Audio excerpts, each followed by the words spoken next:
Hello, friends. Night has already fallen, and the day was long and tiring. And now, it is time to rest. As always, I will tell you a kind legend that once took place in our beloved Middle-earth. So, settle in comfortably, gently close your eyes, and let our journey begin. The wind sighed through the tall firs of the north, bending their dark crowns beneath a heavy sky. Evening lay upon the greenwood, though few now called it that. To most it was Mirkwood, a forest swallowed by its own shadow, where light filtered through the branches, like dust through cracks in stone. In that hour, a grey pilgrim rode slowly along a forgotten path, his cloak drawn close, and his staff glowing faintly with the soft light of a hidden star. Gandalf the Grey had come once more into the wilderness. Though the years weighed upon him lightly, there was a weariness in his eyes, a memory of darker times and burdens yet to come. The enemy was moving again. Smoke and whisper rose from old strongholds, and creatures that had lain hidden since the fall of Dol Guldur now stirred with purpose. That morning, he had spoken with Radagast the Brown near Rosgobel. The rustic wizard, fond of beasts and birds, had come hurrying out from his garden with a troubled look. "There are strange tidings, Gandalf," he had said. "The great owls have flown from the north. The bats gather by the hundreds near the ruins of Amon Lank. The trees themselves seem uneasy. And there is talk among the woodmen, of a light seen beneath the hills. A white light, steady and cold." At that, Gandalf's brows had knit. "A light beneath the earth?" he had murmured. "That is no lantern of mortal make. Tell me all that you know." Radagast had nodded gravely. "They say it shines near the broken watchtower east of the old road. Some claim it burns every third night, and those who wander too close vanish and are not seen again. The orcs call the place Urug-Marth, the dead flame. I fear something sleeps there, or wakes." And so Gandalf had set forth, following the long, twisting track north of the Eastbite, through the tangled woods and marshlands where few men dared to tread. His horse, a sturdy brown gelding from the plains of Rohan, carried him faithfully through bog and briar, yet even the beast snorted and tossed its head when the forest grew too still. By sunset, he came upon a clearing beside a cold stream. There, beside the roots of a leaning oak, he dismounted and struck flint to tinder. The fire was small, for he would not draw unwanted eyes, but its warmth reached deep into his hands. He sat long in thought, puffing at his pipe and watching the smoke curl toward the branches above. Suddenly, there was movement in the shadows. A deep growl rolled from the underbrush, low, warning, almost human. Gandalf rose, staff in hand. From between the trees stepped a man of great height and wild bearing. His hair and beard were thick as a bear's mane, and his eyes gleamed amber in the half-light. "Who comes unbidden into Beorning lands?" the stranger rumbled. Gandalf smiled faintly. "Peace, friend. I come with no ill intent. I seek the ruins of the north, and perhaps some old companions of Beorn, if any yet dwell in these parts." The man's expression softened slightly at the name. "Beorn is long gone, Grey One, but his kin remain, and we keep his bounds. I am Fror, son of Freka. The woods whisper of dark things moving again, orcs, spirits, and worse. Why should you walk toward them when all others flee?" "Because," Gandalf replied, his eyes glinting beneath his hat, "there are times when darkness must be met, not merely escaped. There is something in these woods that should not be. A light where no light belongs." Fror studied him a long moment, then nodded. "You'll not go alone, wizard. The blood of Beorn does not sleep when evil wakes near our homes." So it was that the next morning, Gandalf rode north beside the tall woodsman. Their path wound through thickets of black pine, where the air grew heavy with the smell of damp earth and decay. Before long, they were joined by another, an elf of the woodland realm, lean and keen-eyed, clad in green and brown. "I am Laerion of Thranduil's guard," he said, his voice like water over stone. "The king bids me learn what stirs in these ruins, for our borders grow restless." Thus their small company was formed, a wizard, a man of the wild, and an elf of the forest, unlikely allies drawn by the same shadow. As they traveled, Gandalf told them what little he knew.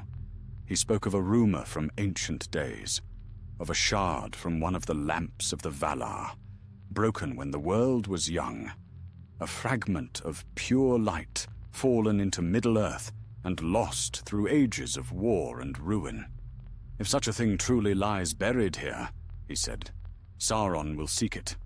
For the light of the Valar, even a spark of it, is perilous in the wrong hands. It could bend to his will, or destroy him, if used rightly. We must find it first." Laerion frowned. "The lamps of the Valar belong to the elder days. How could a fragment endure the tumults of the world?" Gandalf gave a small, knowing smile. "Some lights cannot be wholly quenched, my friend. They endure, though the darkness around them deepens." That night, as they camped near the ruins of an old stone road, Fror spoke softly to the wizard. "If you are right, Gandalf, then we walk not into a nest of orcs, but into the teeth of the shadow itself." "Then we must keep our wits about us," Gandalf replied. "For the shadow always grows where light is weakest. Yet remember this, even the smallest flame can hold it back, if one dares to bear it." And as he spoke, far to the north, a faint, pale gleam flickered beneath the hills, seen only by the watchful stars above. It was steady and cold, like moonlight frozen in crystal. The light had awakened.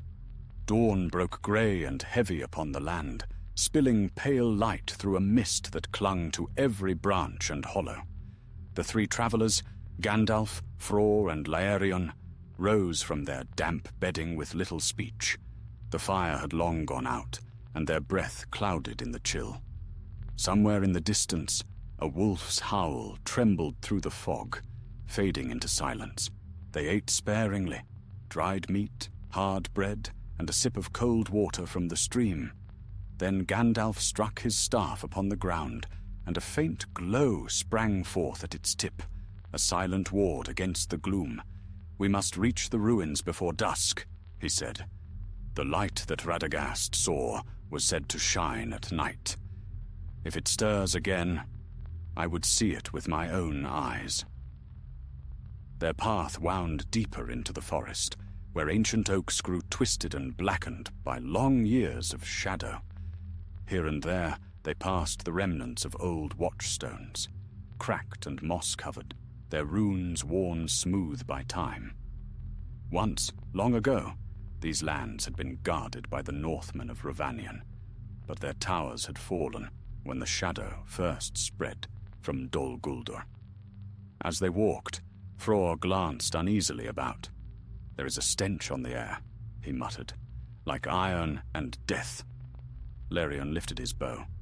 "Orcs, perhaps, yet their spoor is old." He crouched to the ground, tracing a faint track in the mud. "A band passed here, not many days ago. But there is something else. Something heavy. Dragging." Gandalf bent down beside him. The marks were indeed strange. Long, furrowed trails leading northward, as if something had been hauled through the woods by chains.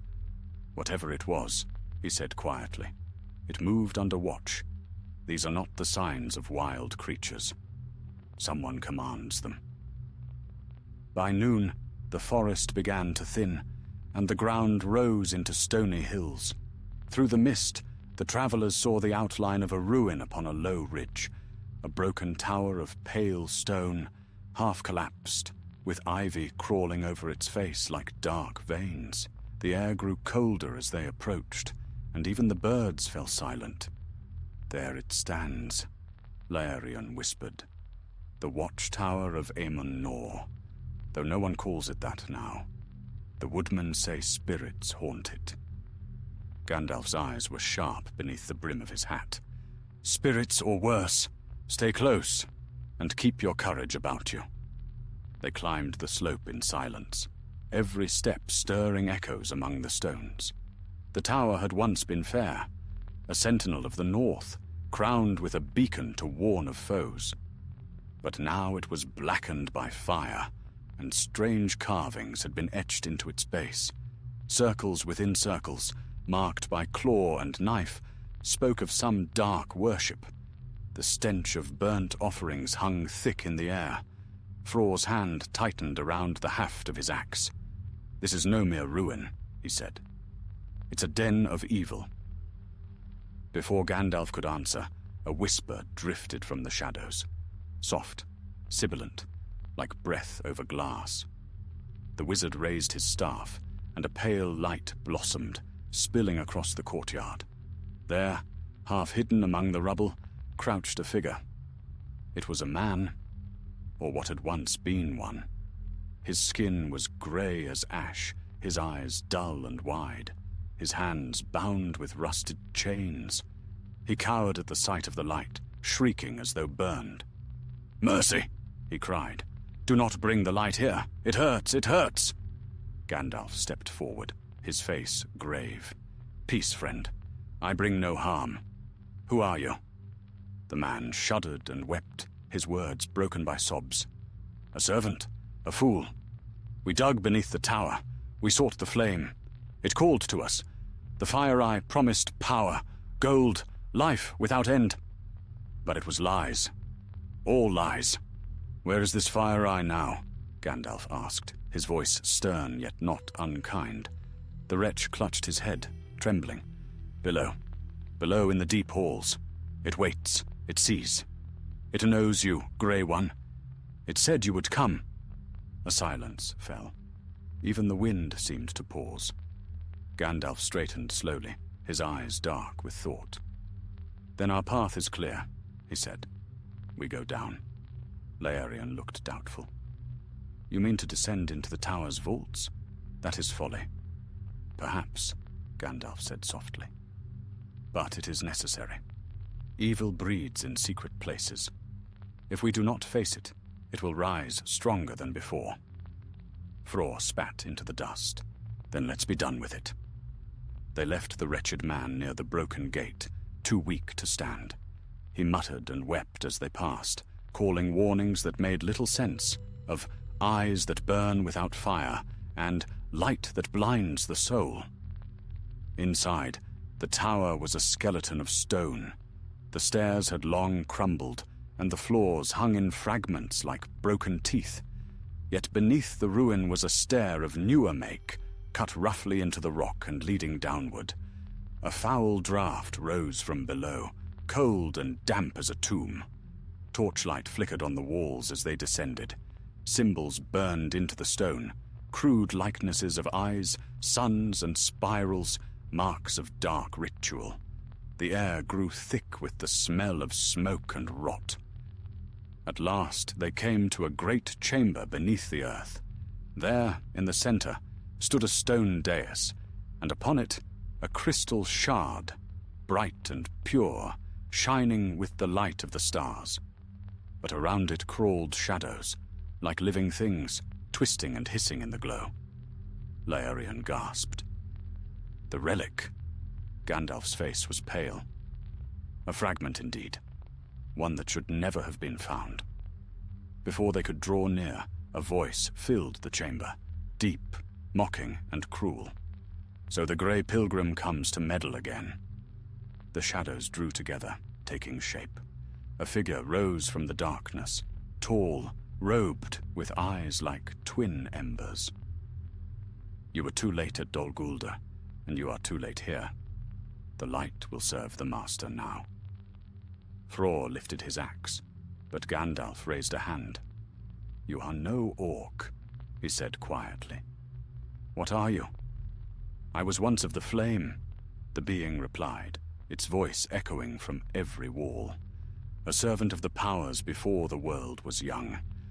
But I have found a greater fire, and it burns forever. You may call me Gaerath, the Fire Eye." The shadows trembled at the name. Laerion took a step back, but Gandalf stood firm. "Then you have fallen far, Gaerath," the wizard said. "The flame you serve now will consume you, as it consumes all who love it too dearly." The creature laughed, a sound like crackling coals. "We shall see, grey fool, we shall see." And as its laughter filled the chamber, the shadows leapt from the walls, black tendrils of smoke and hate, and the light of the shard flared like lightning between them. The battle for the light had begun. The chamber erupted in a storm of light and shadow. Black flame lashed from the walls, and the ground quaked beneath their feet. Thror roared, his axe flashing silver as he struck at the writhing tendrils that coiled toward him. Laerion loosed arrow after arrow, each shaft blazing briefly in Gandalf's radiance before sinking into the dark. Yet for every shadow that fell, 2 more rose, feeding upon the very air. Gandalf planted his staff upon the stone, and light burst forth like dawn breaking through storm clouds. "Back, creatures of unlight!" he cried, his voice echoing through the deep. "You are but the remnant of a fire long fallen." The shadows shrieked and recoiled, but Gaerath's laughter rolled through the vaults like thunder. "You wield a spark of the elder flame, Grey Wanderer, but you cannot quench the deep fire. It has already taken root. Even now, it spreads beneath these lands, into the veins of stone, the roots of trees, the hearts of men." Gandalf's eyes blazed white as he raised his staff higher. "Then I shall burn it out, root and stem." He struck the staff to the ground. A ring of light spread outward, pushing the darkness back, revealing the full shape of the chamber. It was vast and circular, carved with symbols older than the Second Age. Chains hung from the ceiling, and within them glimmered the faint forms of pale spirits, captives of the Fire Eye, bound by false promises of eternal sight. Laerion gasped. "Elves. Men.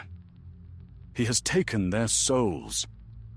"They are caught between worlds," Gandalf said grimly. "Their light feeds his own." Gaerath's form wavered, but his voice deepened, terrible and proud.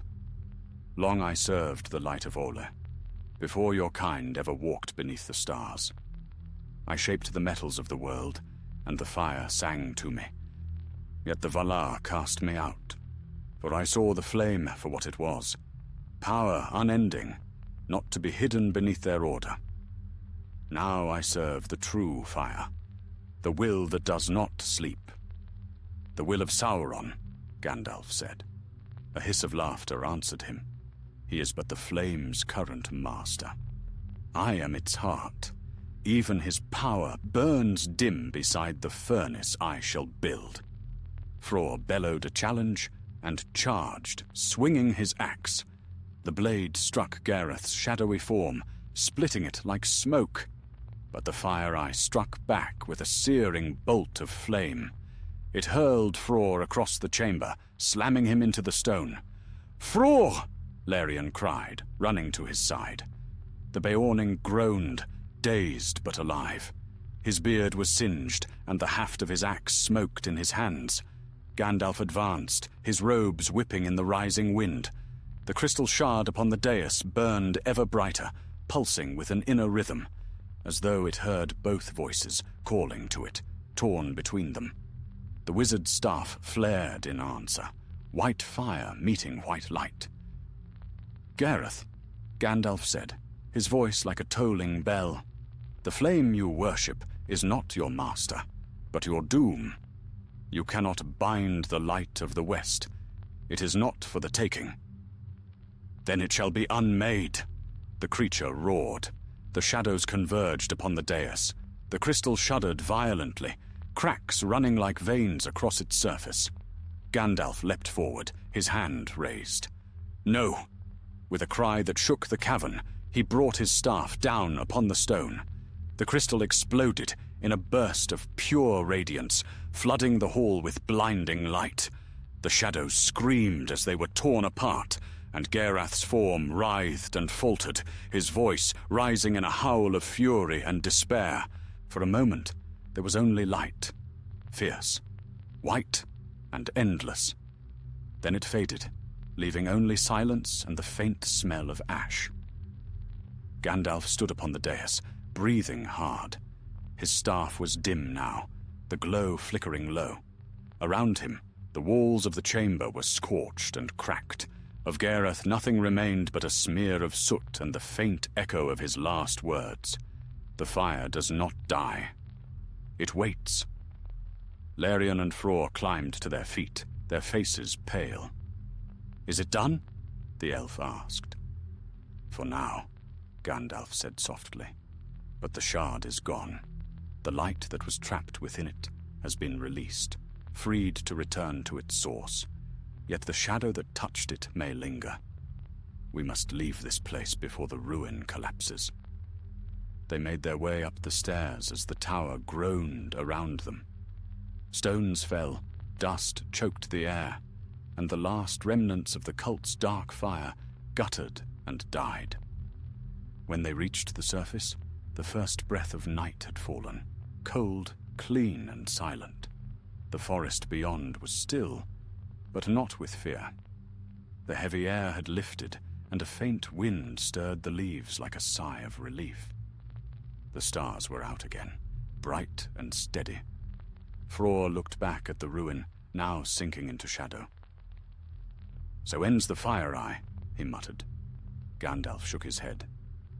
"No, my friend. Evil seldom ends so easily.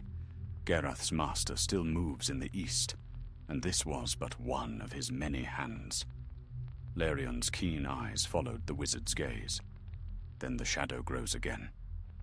"It does," Gandalf said. "But we have kindled a small hope this night, a reminder that light endures, though it be buried deep." They camped by the stream, too weary to travel farther. Fror's wounds were bound, and Larion stood watch beneath the trees. Gandalf sat apart, gazing into the fire.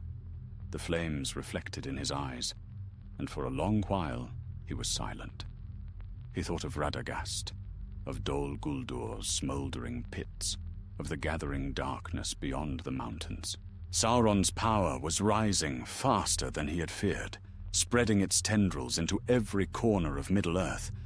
Yet he also thought of the light he had released, pure and untainted, rising once more to the stars. When Larion returned from his watch, he found the wizard still awake. "You do not rest, Mithrandir," he said quietly. Gandalf smiled faintly. "There is little rest for those who walk in the twilight between shadow and flame." The elf knelt beside the fire. "Will the shard's power draw Sauron's gaze?" "Perhaps," Gandalf said, "but he will not find what he seeks. The light has gone where even he cannot reach, yet its memory will trouble him, a thorn in his dark mind. For though he despises the light, he fears it more." Fror stirred in his sleep, muttering something about bears and battle. Gandalf chuckled softly and rose, drawing his cloak about him. The night wind whispered through the trees, and far above, the stars gleamed like the eyes of ancient watchers. "Sleep well, my friends," he murmured. "Tomorrow, we ride south. There are tidings that must be carried to the White Council, and a storm yet to come." He turned his gaze toward the horizon, where faint clouds gathered above the east. There, beyond the forests and the mountains, lay Mordor, and the shadow of a greater fire. The light had been saved, but the war of the dark was only beginning. The morning after the battle dawned cold and pale. Mist rose from the hollows, curling through the forest like ghosts reluctant to depart. Gandalf stood by the dying embers of the campfire, leaning on his staff. His face was drawn, the lines of weariness showing clearer than before, but his eyes held a glimmer of quiet satisfaction. The shadow beneath the tower was broken, though not destroyed, and the light, freed from its prison, had fled to the heavens once more. Fror was awake early, sharpening his axe with slow, steady strokes. His hair was singed and his arm bandaged, yet his spirit burned bright. "It's a fair morning to leave foul places behind," he said, spitting a fragment of stone from his teeth. "Aye," Gandalf replied, "but foul places do not always stay behind. Evil seeps into roots and rivers.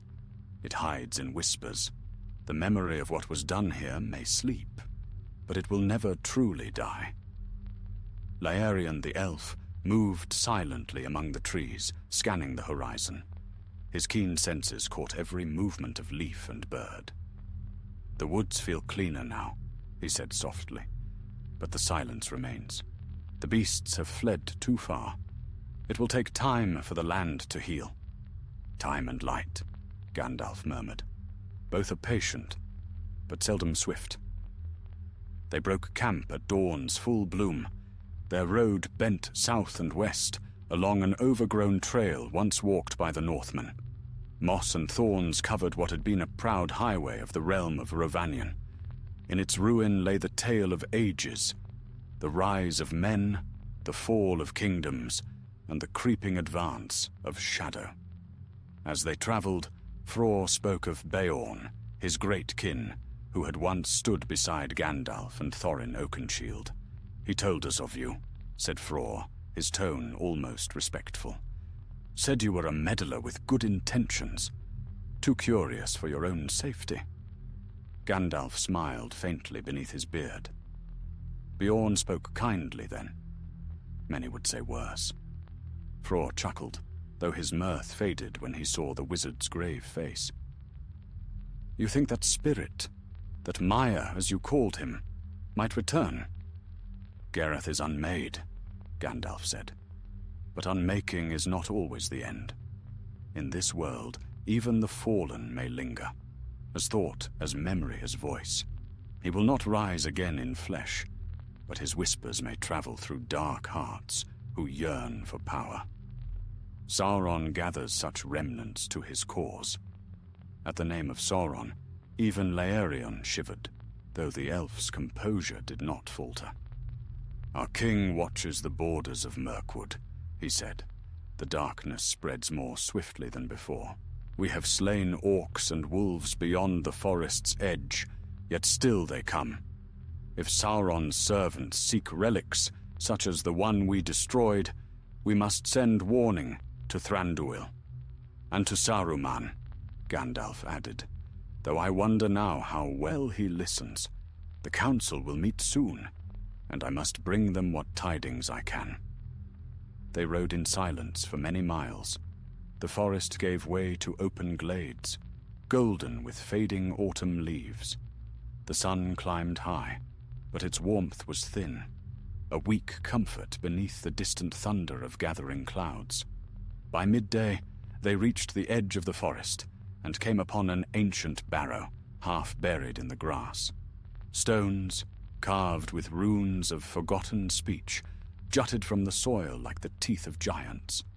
Gandalf halted his horse and gazed long upon the mound. "Here lie the wardens of the North," he said quietly. "Men who stood watch when the shadow first crept from Dol Guldur. They fought, and they fell, and none remember their names. Yet their courage was not in vain." Laerion dismounted, bowing his head in respect.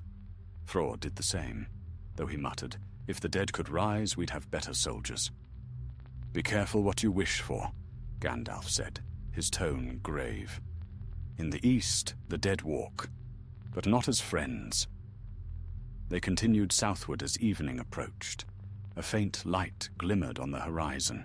the smoke of distant hearths, perhaps the edge of a woodman settlement. Yet before they could reach it, a strange sound echoed through the hills, a harsh, guttural chant carried on the wind. Fror raised his axe. Orcs! Gandalf's eyes narrowed. No, not many. A scouting band. But their song, it is wrong. Listen. The chant grew louder, clearer, until the words, if they could be called words, could be heard. It was a prayer of sorts, low and rasping, invoking the flame that sleeps. They worship Gareth still, Laerion whispered. His cult survived. Or has been reborn, said Gandalf grimly. The darkness always finds new mouths to speak through. He dismounted and led his companions into a hollow beside the trail, where they crouched among roots and ferns. From the shadows beyond came the orcs, perhaps a dozen of them, hunched, scarred, and painted with white ash in the shape of an eye. They bore crude spears and carried torches, though daylight still lingered. At their head walked a taller figure, a man, not an orc, wrapped in tattered robes of black. Fror swore softly. A man among them? Gandalf's expression darkened. Yes, and that troubles me more than all the rest. The man's face was hidden beneath a hood, but his voice carried clearly. The fire eye sleeps, yet his flame endures. Seek the ruins, gather the ash, and the spark shall live again. The orcs howled in answer, beating their spears upon the ground. Then, as quickly as they had come, the band moved northward, vanishing into the woods. When they were gone, Laerion turned to Gandalf. "What do we do?" "We follow," the wizard said. "Not to strike, not yet, but to learn. The shadow rebuilds faster than I feared. There is a hand guiding these fools, and I must know whose it is." They tracked the orcs by torchlight, moving silently beneath the trees. Hours passed. The moon rose, casting pale silver through the branches.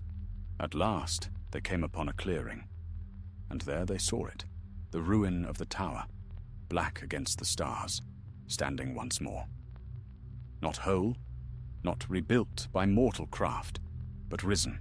The stones that had fallen now stood crookedly, fused by a strange, molten glow. Fire smoldered deep within the cracks, as though some power still burned below. Fror gasped. "By the bones of Beorn! It's alive!" Gandalf's voice was low, filled with both sorrow and awe. Not alive, awakened. The remnants of Gerath's fire cling to the stones. The light we freed has not wholly banished the darkness. It has only driven it deeper. The orcs began their ritual, casting ashes upon the ground and muttering to the broken tower. The hooded man knelt, his hands raised toward the sky. A faint red light flickered between his palms. Laerion whispered, "He wields power, not the strength of men, nor of elves." Gandalf's face hardened. "No, this one serves a darker master. The eye of Barad-dûr watches through him." The wizard stepped forward then, his staff blazing like sudden lightning. "Enough!" he thundered. The orcs shrieked and scattered, blinded by the burst of light. The hooded man staggered, his spell broken. Gandalf strode into the clearing, his cloak whipping in the wind. "The flame you worship is dead, and his ashes shall feed no fire."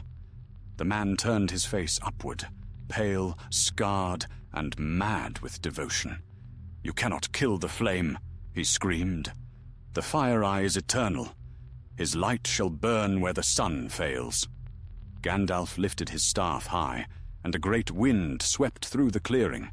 The torches died, and the molten glow of the tower dimmed until only black stone remained. When the storm of light faded, the man and the orcs were gone, vanished into the night like smoke. Only silence remained. Fror looked to Gandalf, uneasy. "So ends the last of them." "No," said the wizard quietly. That was but a messenger, a herald of what is coming. The shadow's hand reaches far, and it does not rest.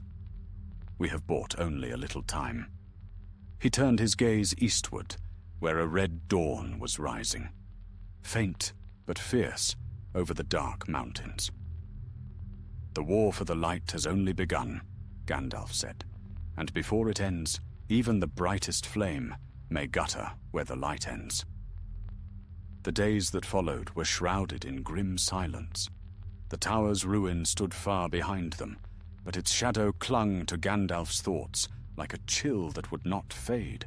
He rode now at the front, his grey cloak billowing in the cold wind, his staff glimmering faintly when the sun broke through the clouds.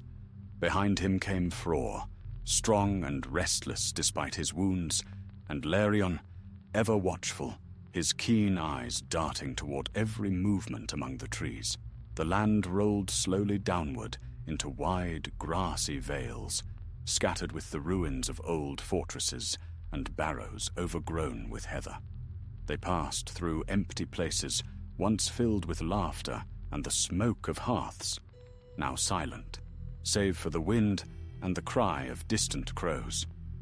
At times Gandalf halted to speak with travelers, woodmen and hunters who lived on the edge of shadow. They told fearful tales of orcs stirring in the north, of beasts that walked like men, and of a strange fire seen again among the hills, a flame that did not burn wood, but stone. Gandalf listened to each in silence, thanked them, and pressed on. To his companions, he said little, but the furrow between his brows deepened with each passing mile. On the fourth day, they reached the borders of the Anduin. The great river gleamed beneath the pale sun, its broad waters flowing strong and swift. Across its far bank rose the hazy outline of the misty mountains, their peaks lost in cloud. "There lies our road," said Gandalf. "We shall cross by the old ford and take the western path toward Rosgobel. I would speak again with Radagast." Fror grunted. "That old brown wanderer? He's likely chasing birds." "Perhaps," Gandalf replied, smiling faintly. "But sometimes even the smallest creature carries tidings worth hearing." They found the ford by dusk, shallow, though cold as winter's breath. The horses crossed carefully, their hooves splashing in the current. Beyond, the land rose into rolling meadows, fringed by dark woods. Smoke rose from a cluster of huts nearby, and the smell of cooking drifted on the breeze. As they approached, a group of woodmen came out to meet them, wary but not unfriendly. Their chief, a broad-shouldered man with hair like frost and eyes sharp as a hawk's, hailed Gandalf with respect. "Grey Pilgrim," he said, bowing slightly. "We have heard tales of your deeds beyond the greenwood. Some say you brought light where no light could be kindled." Gandalf inclined his head. "The light kindles itself when it must. I merely carry it where it is needed." The chief gestured toward their village. "Then rest here tonight. You and your companions are welcome.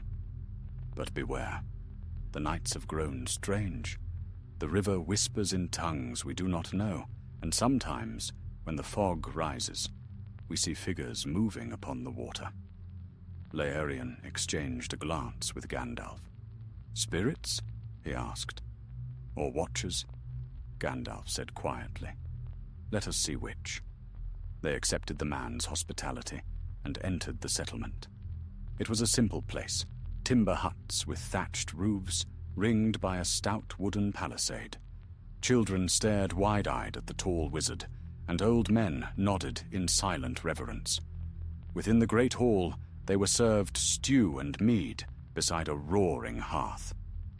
As the villagers spoke in low voices, Gandalf sat still, listening not to them, but to the night beyond the walls. The wind had changed. It blew now from the east, heavy with the scent of ash and metal. Later, when the fires burned low, he rose and stepped outside. The moon hung half-veiled by cloud, and the river shimmered faintly in the distance. There, upon the far bank, He saw it, a pale light moving against the dark, too steady to be fire, too low to be starlight. "Laerion," he called softly. The elf appeared soundlessly beside him. "I see it," he whispered. "A lantern." "No," Gandalf murmured. "Something older." The light drifted along the river's edge, gliding over the water as though carried by no hand. Fror joined them, axe in hand.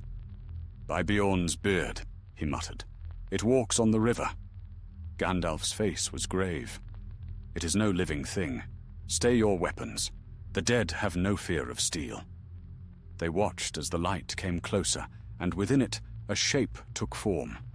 The faint outline of a man, robed and hooded, bearing no face, only emptiness. The glow within him pulsed like a dying ember. "Gerath's mark," Gandalf whispered. His spirit lingers still. He seeks what was lost. The figure turned, its hollow gaze sweeping across the river. Though it had no eyes, Gandalf felt its stare pierce him like a blade of frost. Then, with a soft wail, the spectre vanished, fading into mist that drifted away on the wind. For a long moment, none spoke. Then Fror exhaled, his breath white in the chill air. "That was no dream." "No," Gandalf said. "The fire of his spirit has not died, only scattered. What remains seeks form again."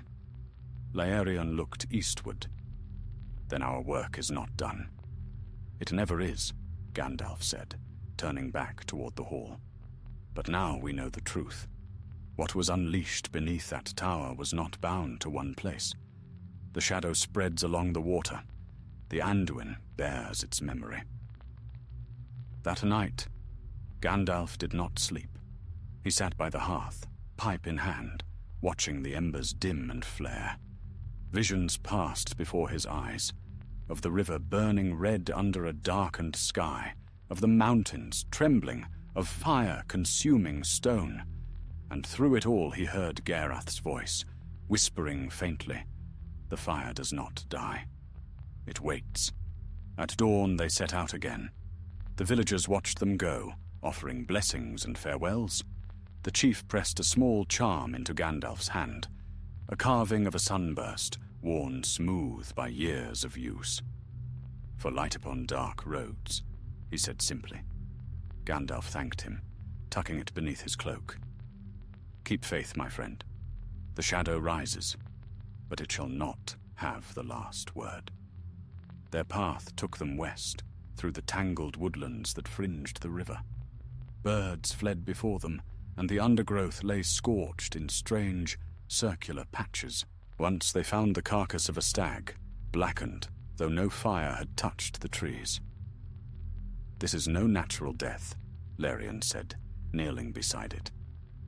"Its flesh is drained, burned from within." Gandalf nodded grimly. The touch of unseen flame. The remnants of Gerath's curse travel with the wind and water. "We must reach Rosgobel before nightfall." They pressed on with haste. The day grew dim and heavy, clouds gathering in a bruised sky. By the time they reached the outskirts of Radagast's dwelling, a small, overgrown haven of vines and birdsong, rain had begun to fall. Radagast himself emerged from the doorway, his brown robes muddy, his face anxious. "Gandalf! I feared it was you I saw upon the road. The forest is ill. The beasts flee, the air burns. What have you done?" Gandalf sighed, weary yet resolute. "What had to be done, old friend? But the price was high, and the shadow now runs deeper than before."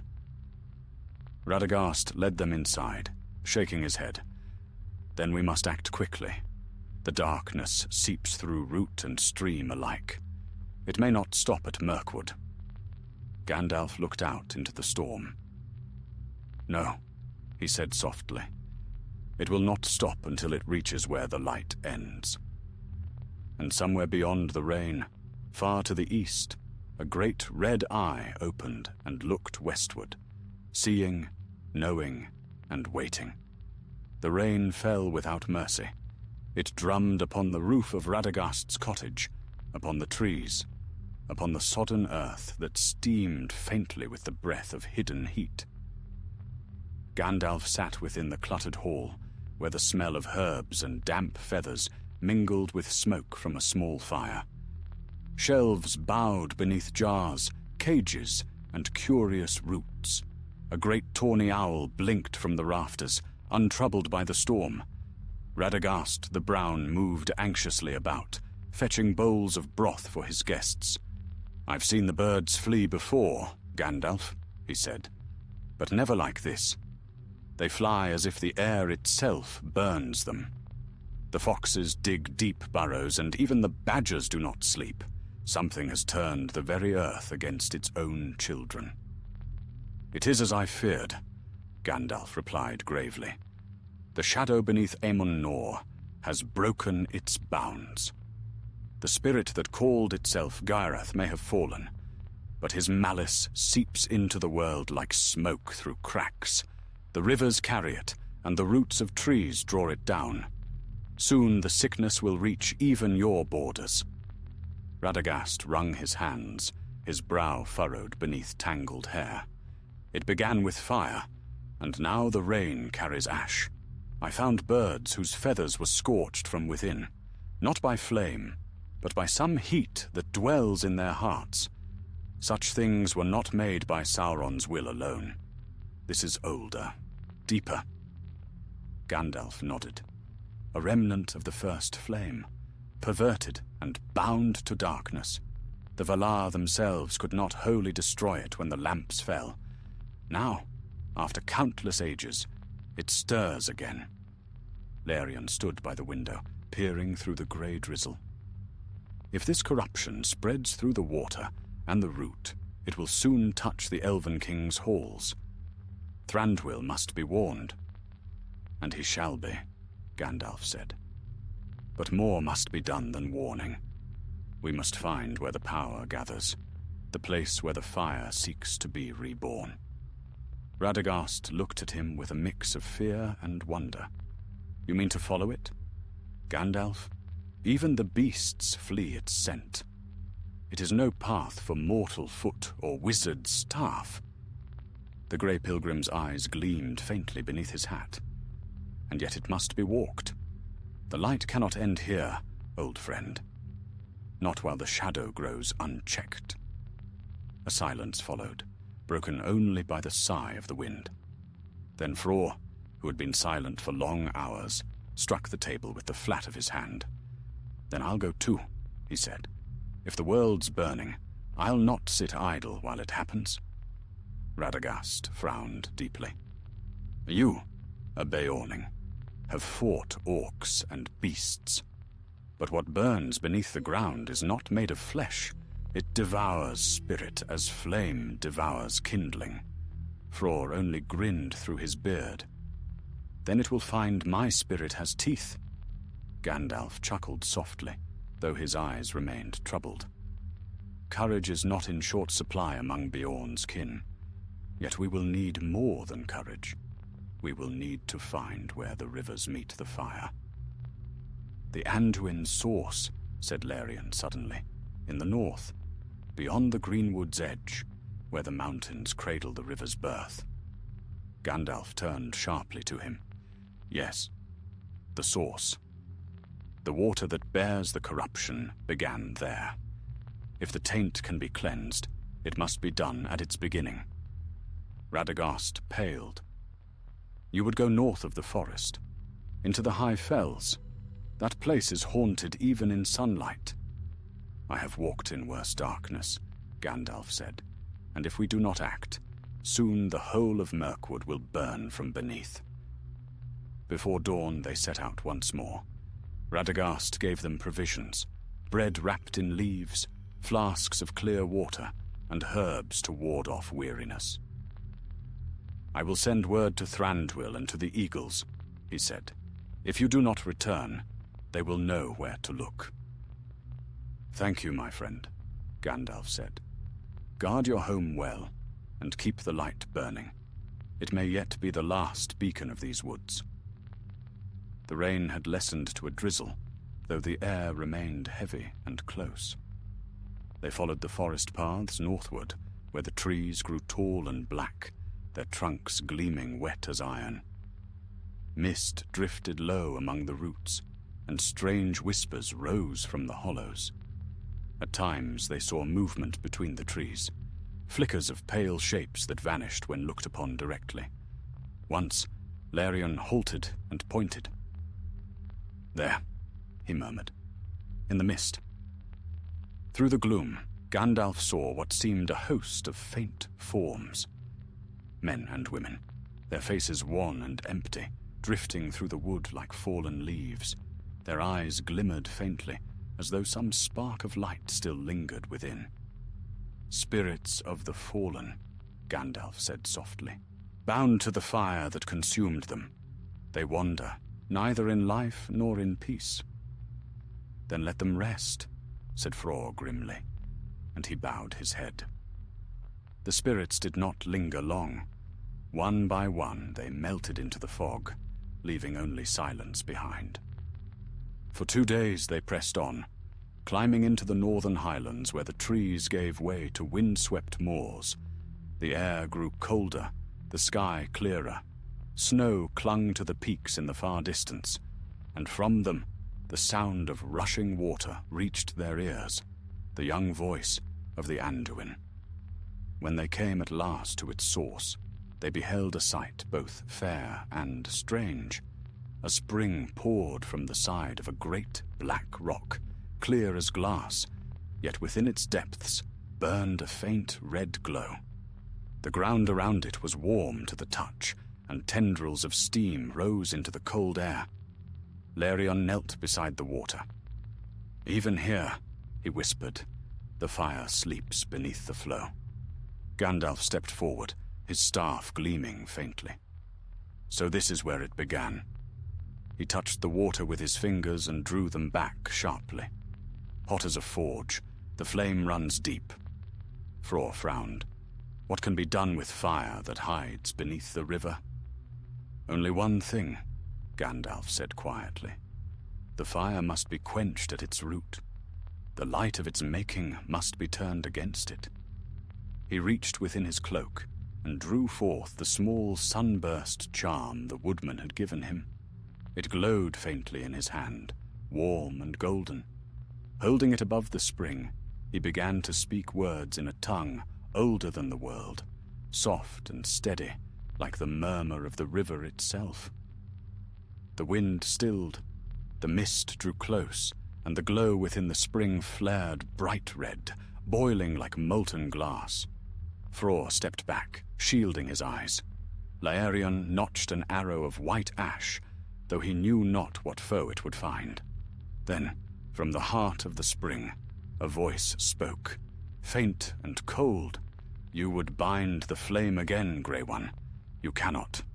It was here before you were named, before light and shadow took shape.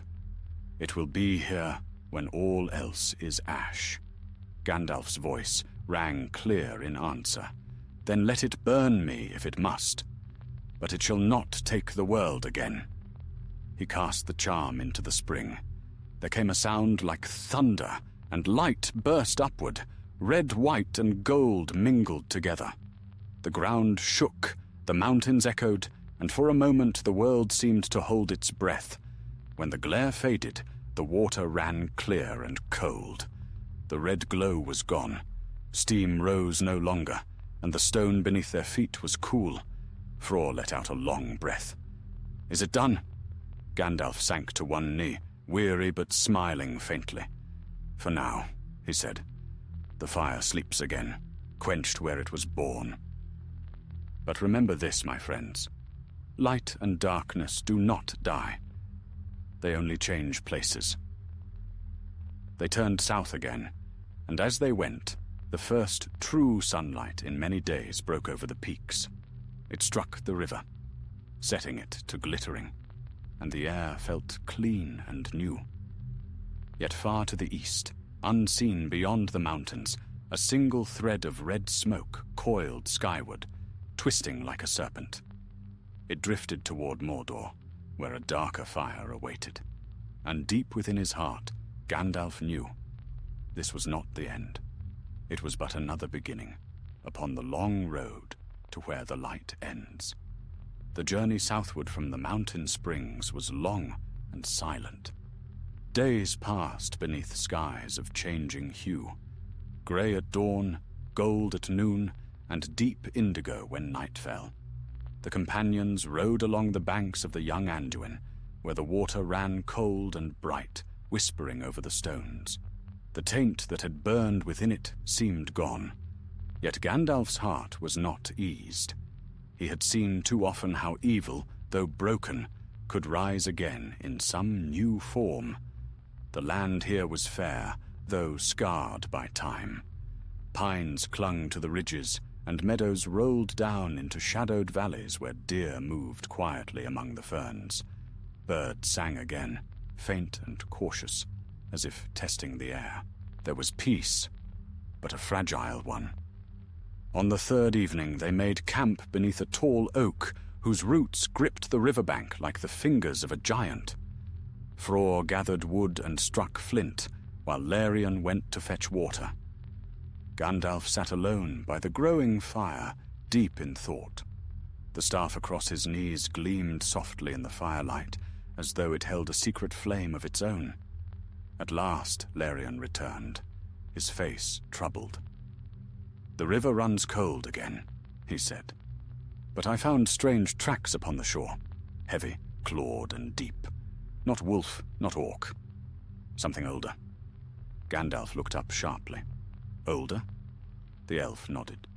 "Yes, they lead northward, away from the water. I did not follow them far, but they seemed to stride rather than walk. Long, powerful, deliberate." Fror grunted, tossing a log upon the fire. "Another beast for us to chase, no doubt. This land breeds monsters faster than grass." "Not monsters," Gandalf said quietly, "but memories. The earth remembers what was once bound to it. Flame, shadow, and will. When such forces stir, they do not pass away without leaving an echo." The wind sighed through the branches, carrying a scent of frost. Far in the distance, thunder rolled over the peaks.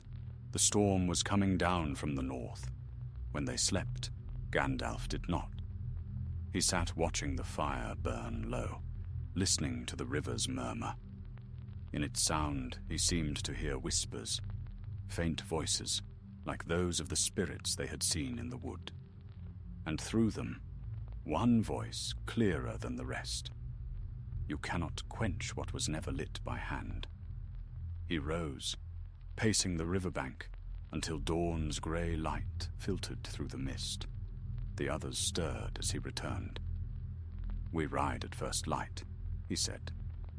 "The road ahead grows darker." By midday the clouds had gathered thick and heavy. The wind howled through the trees, driving sheets of rain before it.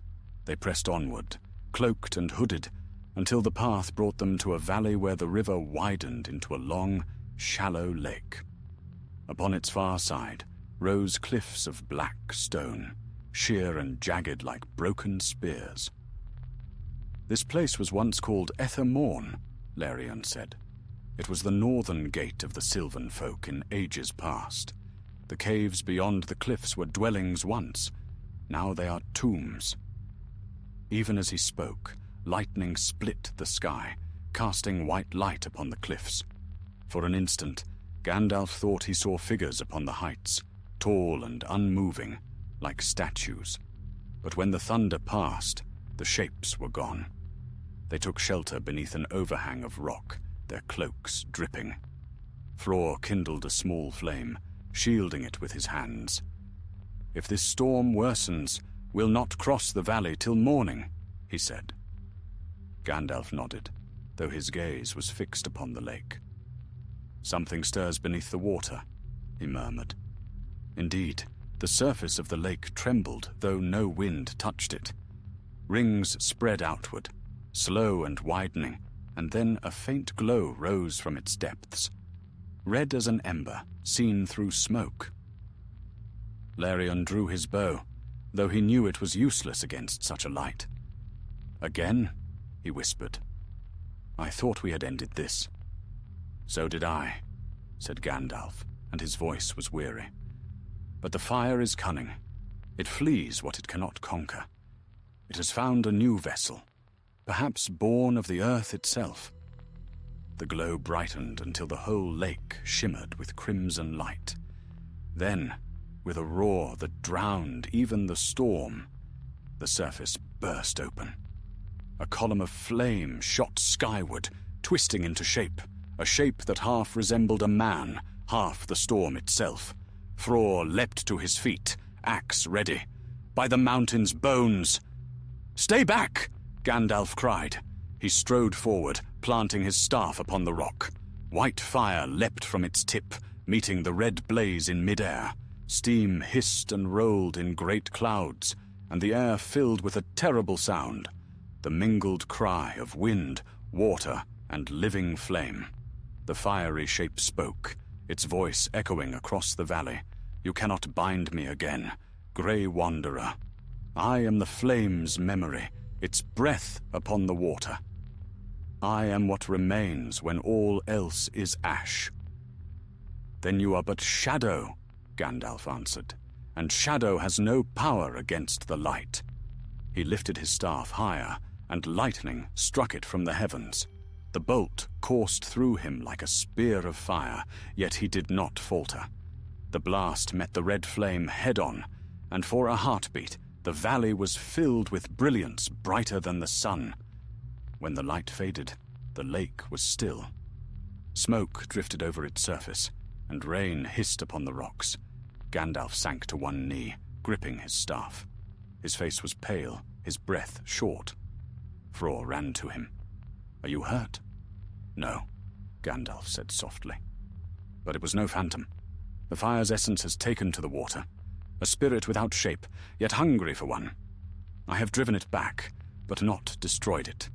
It flees again, southward." Larion looked grim, toward the heart of Mirkwood. Gandalf nodded. "Yes, the darkness gathers there once more, as it always has. Dol Guldur may yet stir." The rain eased as they spoke. The clouds broke in the west, and a faint glimmer of gold touched the horizon. Gandalf rose, leaning heavily on his staff. "Come," he said. "We must follow while we can. The flame grows weaker the farther it travels from its source. If it reaches the old fortress, it may find strength anew." They crossed the valley at dusk, the last light glinting off the wet stones. By the time they reached the far shore, night had fallen. The cliffs loomed high above, black and sharp against the stars. There they rested for a time, beneath a ledge where the wind could not reach. Gandalf sat apart once more, his face turned toward the south. Thror slept at last, and Larion kept silent watch. The wizard's thoughts were dark. He remembered another fire, long ago, a fire that had consumed his brother Maya in the deep halls of Moria. He could still hear the Balrog's roar, could still feel the heat that had nearly taken him. "From shadow I returned once," he thought. "Perhaps it will be so again." Yet he smiled faintly then, for in his weariness there was still resolve. "So long as the light endures," he whispered to himself. "Even where it ends, it begins again." And far to the south, in the darkened woods of Dol Guldur, a red spark flared once more, small as a candle, yet bright as hate. The shadow had heard its name spoken, and it was listening. The next days were a long descent through the wild lands that lay between the mountains and the greenwood. The storm had passed, leaving the air sharp and clean, but in the silence that followed, there lingered an unease that none of them could shake. Gandalf spoke little, his eyes ever southward, and the others followed in wary quiet. The trees thickened as they went, first in scattered copses, then in dark ranks that soon swallowed the sky. By the fourth evening, they stood once more before the shadowed edge of Mirkwood. The forest seemed older than when last they had entered it. The air was heavy and cold, and the wind made no sound in the leaves. A faint red gleam pulsed far within, like the beating of a buried heart. "So it begins again," Gandalf murmured. "The fire we drove from the north seeks its old home." Fror spat into the dirt. "Then we follow and finish it this time." Laerion's gaze swept the trees. Dol Guldur lies beyond the southern glades. If the fire has found its way there, it will not sleep long. Sauron's dungeons remember their master's will. "Aye," said Gandalf, his voice low, "and it will find servants waiting.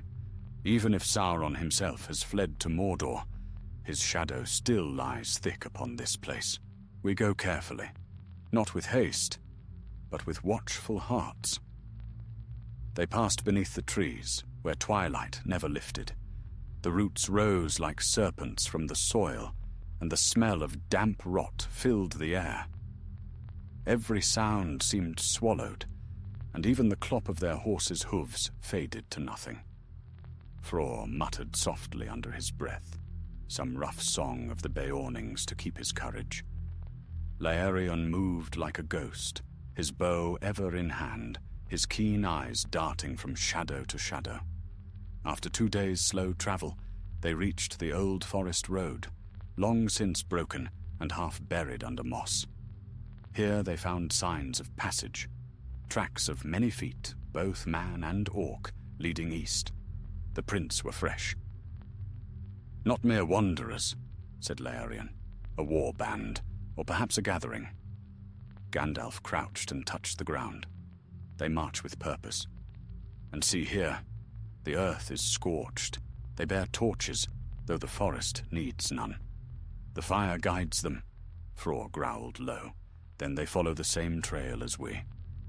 At night they made camp beside a pool, black as obsidian. No stars shone above it. The reflection of the trees was dark and still. Gandalf did not sleep. He sat beside the water, his staff faintly aglow, and from its light a thin mist rose, curling upward like smoke. In that mist he saw visions, a tower shrouded in shadow, flames licking its stones, and a voice whispering from its heart. You cannot drive out what was kindled in the beginning. He saw figures kneeling before the tower, their hands raised toward the red sky, and he saw a shape among them, a tall, hooded man whose eyes gleamed with unnatural fire. When dawn came, Gandalf rose with a sigh. The cult has gathered again. They build altars among the ruins, feeding the fire with blood and faith. Gareth's spirit is not alone. It has found a new vessel. Laerion frowned. "A vessel?" "A man," Gandalf said. "One who calls himself the Prophet of the Flame. I saw him in the vision, the same hooded figure who led the orcs before. The fire dwells in him now. We must reach Dol Guldur before he does." They set out at once, moving swiftly through the forest. The air grew hotter as they went, though the sun did not reach this place. The trees sweated sap like blood, and the ground smoked faintly where their boots fell. By evening, they began to see a dull red light through the branches, pulsing as if the very heart of the wood burned from within.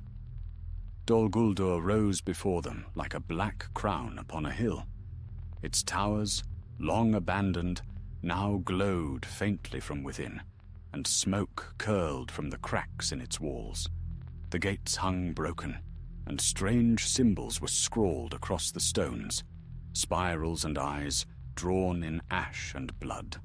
"The Shadow's hand has returned," Laerion whispered. "Then let it be met," Gandalf said. His staff kindled white, casting long beams into the darkness. "We end this here." They crossed the ruined courtyard, where twisted iron and shattered bones lay scattered among the weeds. The ground trembled beneath their feet. From the broken doorway came a sound, chanting, low and rhythmic. they descended the steps into the great hall. There, before the black throne of Dol Guldur, stood a circle of men and orcs alike, all robed and hooded. In their midst burned a pit of flame, not orange but crimson, and within it floated the figure Gandalf had seen in his vision.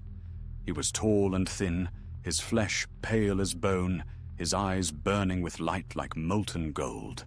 His voice carried over the chanting, calm and terrible. "Behold," he said, "the flame unbound. The fire eye that watches shall rise again, and the world shall know its warmth." Gandalf's voice rang out, echoing across the hall. "You serve a lie. That flame brings no warmth, only ruin." The prophet turned, and the crowd fell silent. "Ah," he said softly. "The Grey Pilgrim. You came as the fire foretold. It remembers you. Bearer of the lesser light." Fror stepped forward, axe raised. "Enough talk! End your sorcery!" But the prophet merely raised his hand, and from the pit leapt a wall of flame. Fror was thrown back, his beard singed, his armor blackened. The fire did not touch him again. It recoiled at Gandalf's shout, meeting a burst of white light that sprang from the wizard's staff. "Back, servants of the Dark Flame!" Gandalf cried. "You meddle with powers that were old when your world was yet unmade." The prophet laughed, a sound like crackling embers. "Old indeed, and yet you fear it still." The two powers met in blinding fury. White light and red fire clashing in the heart of the hall. The stones themselves shuddered. Laerion loosed arrow after arrow, each one kindled by Gandalf's light, striking down the lesser cultists as they fled screaming. Fror rose again, roaring, and with a mighty swing he split the nearest altar in two, scattering burning coals across the floor. Gandalf pressed forward, step by step. His light wavered, but didn't fail. "You are no Maya," he said, his voice low and fierce. "You are but a man who has forgotten his place." The prophet smiled, and the fire in his eyes flared brighter. "Then remind me, grey fool." With a cry, he flung both arms wide. The pit behind him exploded upward, and from its depths rose something vast. A shadow with wings of flame, its form half seen, half imagined. The air grew scorching, the walls melted. Laerion shouted over the roar, "A Balrog!" "No," Gandalf said, grimly steady. "Only its echo, but deadly enough." He lifted his staff high. "In the name of all light that was before the world, return to the void that spawned you." The staff blazed. The shadow screamed, a sound that tore the air, and the fire folded inward, consuming itself. The prophet's eyes went wide, and for a moment the man beneath the flame was seen. Frightened, broken. Then both man and fire were gone, leaving only ash drifting in the still air. Silence filled the hall. The red light faded. Gandalf leaned heavily upon his staff, his face pale with weariness. "So falls the prophet," he murmured. "But the flame he bore will find another. It always does." Fror stood among the wreckage, panting. "Then what was all this for?" "For time," Gandalf said. "Time for others to stand ready. The light endures, but only so long as there are hands to bear it." They left Dol Guldur at dawn. Smoke rose from its ruins, black against the morning sky. The forest was silent again, but far in the east, where the red dawn touched the mountains, Gandalf's keen eyes caught a faint gleam, as if some spark yet moved, far beyond mortal reach. He turned away, whispering softly, "Not yet ended. Not until the last flame dies where the light ends." When the last echoes of battle faded from Dol Guldur's stones, the air seemed to draw a long breath. The black fortress, so long silent, groaned as if in mourning. From its highest tower, shards of red light rose into the pale dawn and vanished, leaving only the stench of smoke and ruin. Gandalf stood at the broken gate, his staff planted before him, the wind pulling at his grey cloak. Behind him, Fror and Larion climbed slowly up from the shattered hall, bruised and weary, yet alive. "It is done," said the elf, his voice hoarse. "The prophet is gone, the fire quenched." "For now," Gandalf answered, his eyes upon the eastern horizon. "But the shadow does not end, it only draws back to gather strength. The flame's will has fled this place, though where it goes I cannot yet see." Fror sank down upon a fallen stone, wiping soot from his brow. "You've a way of speaking, wizard, that makes a victory sound like a funeral." Gandalf smiled faintly, but his gaze was grave. "Each victory against darkness is but a delay, my friend. Yet even delay can save lives, and in saving them, hope is kept alive. That is reason enough." The dawn broke clearer as they departed the ruins. Smoke drifted behind them like a fading memory, and the forest, though blackened near the hill, already breathed easier. The air lost its taste of ash, and somewhere in the high branches, a bird gave its first hesitant call. They made their way northward again, for Gandalf wished to leave the tainted ground before night returned. As they rode, Fror spoke little, lost in his thoughts, but Larion's keen eyes wandered the path ahead. "What now, Mithrandir?" he asked at last. "Do we return to Thranduil's realm?" "In time," Gandalf said. "But first I must go west, to the lands of the Beornings. There are tidings I must share with your kin, Fror, and perhaps with Saruman, if the winds favor it. What happened here will not stay hidden. The council must be warned." Fror grunted. "The White Wizard will find a reason to doubt you, as always." "That is his way," Gandalf admitted softly. "But truth has a habit of rising like the dawn, whether it is heeded or not." They came by evening to a clearing beside a small stream, where the trees grew less dense and the grass shone green with dew. There they made camp once more, kindling a modest fire. Gandalf's pipe glowed faintly in the dark, a small star amid the gloom. Fror spoke after a time. "I've seen orcs, goblins, trolls, and beasts of worse kind. But this fire you fought, it's no foe a man can strike. How does one battle what has no body?" Gandalf regarded him quietly. "By will and light, my friend.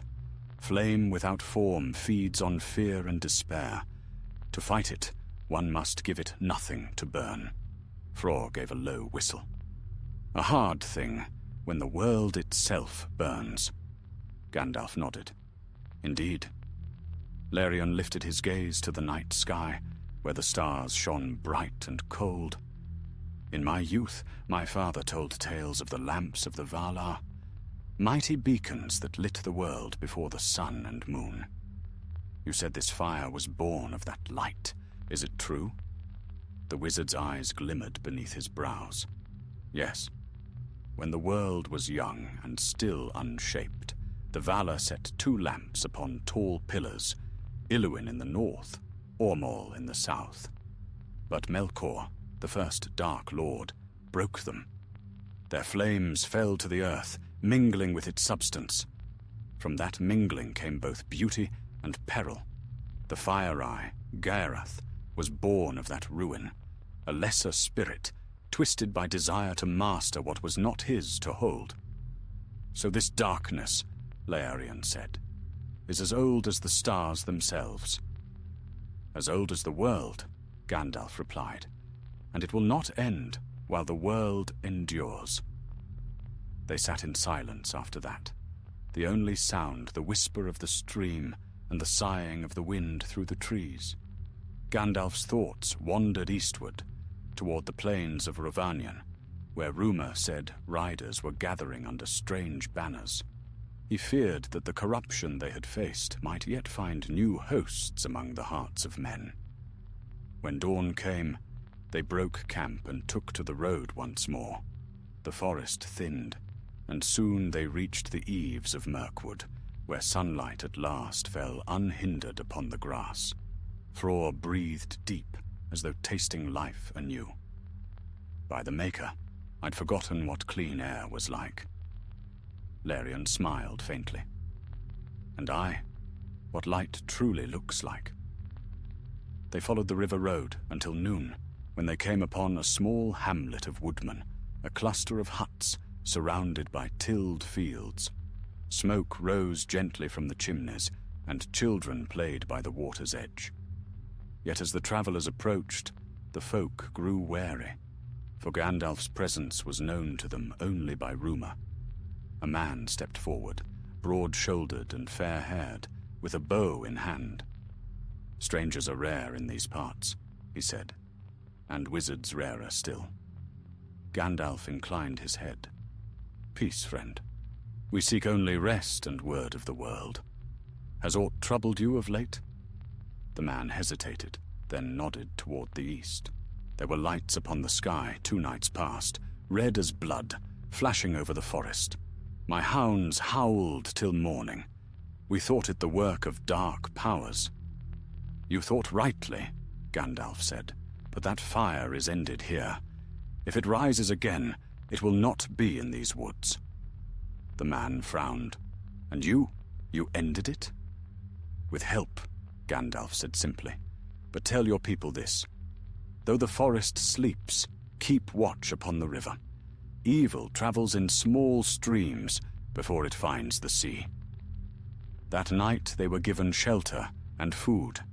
The villagers listened as Frore spoke of their battle, of the prophet, of Dol Guldur, of fire that burned without smoke. Laerion sang softly of the light reborn at the river's source, his voice clear as silver under the stars. And Gandalf sat apart once more, watching the flame upon the hearth.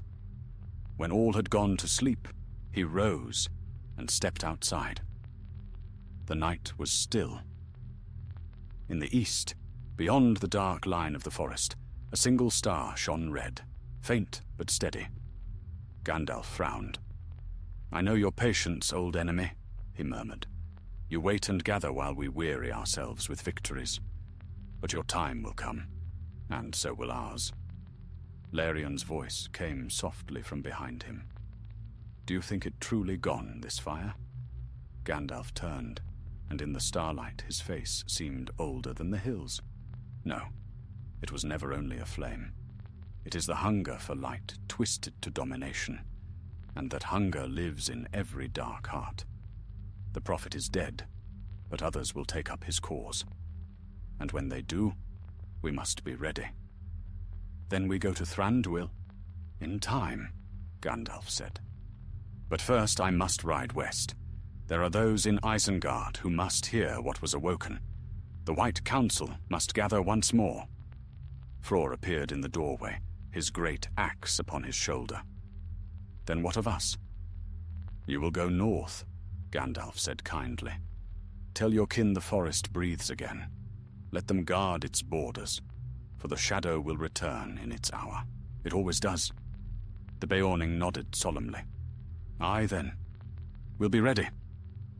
The sun rose red that morning, staining the river like blood. Gandalf mounted his horse and looked once more toward the east, where the forest stretched dark and endless. He felt its pulse still, faint but alive.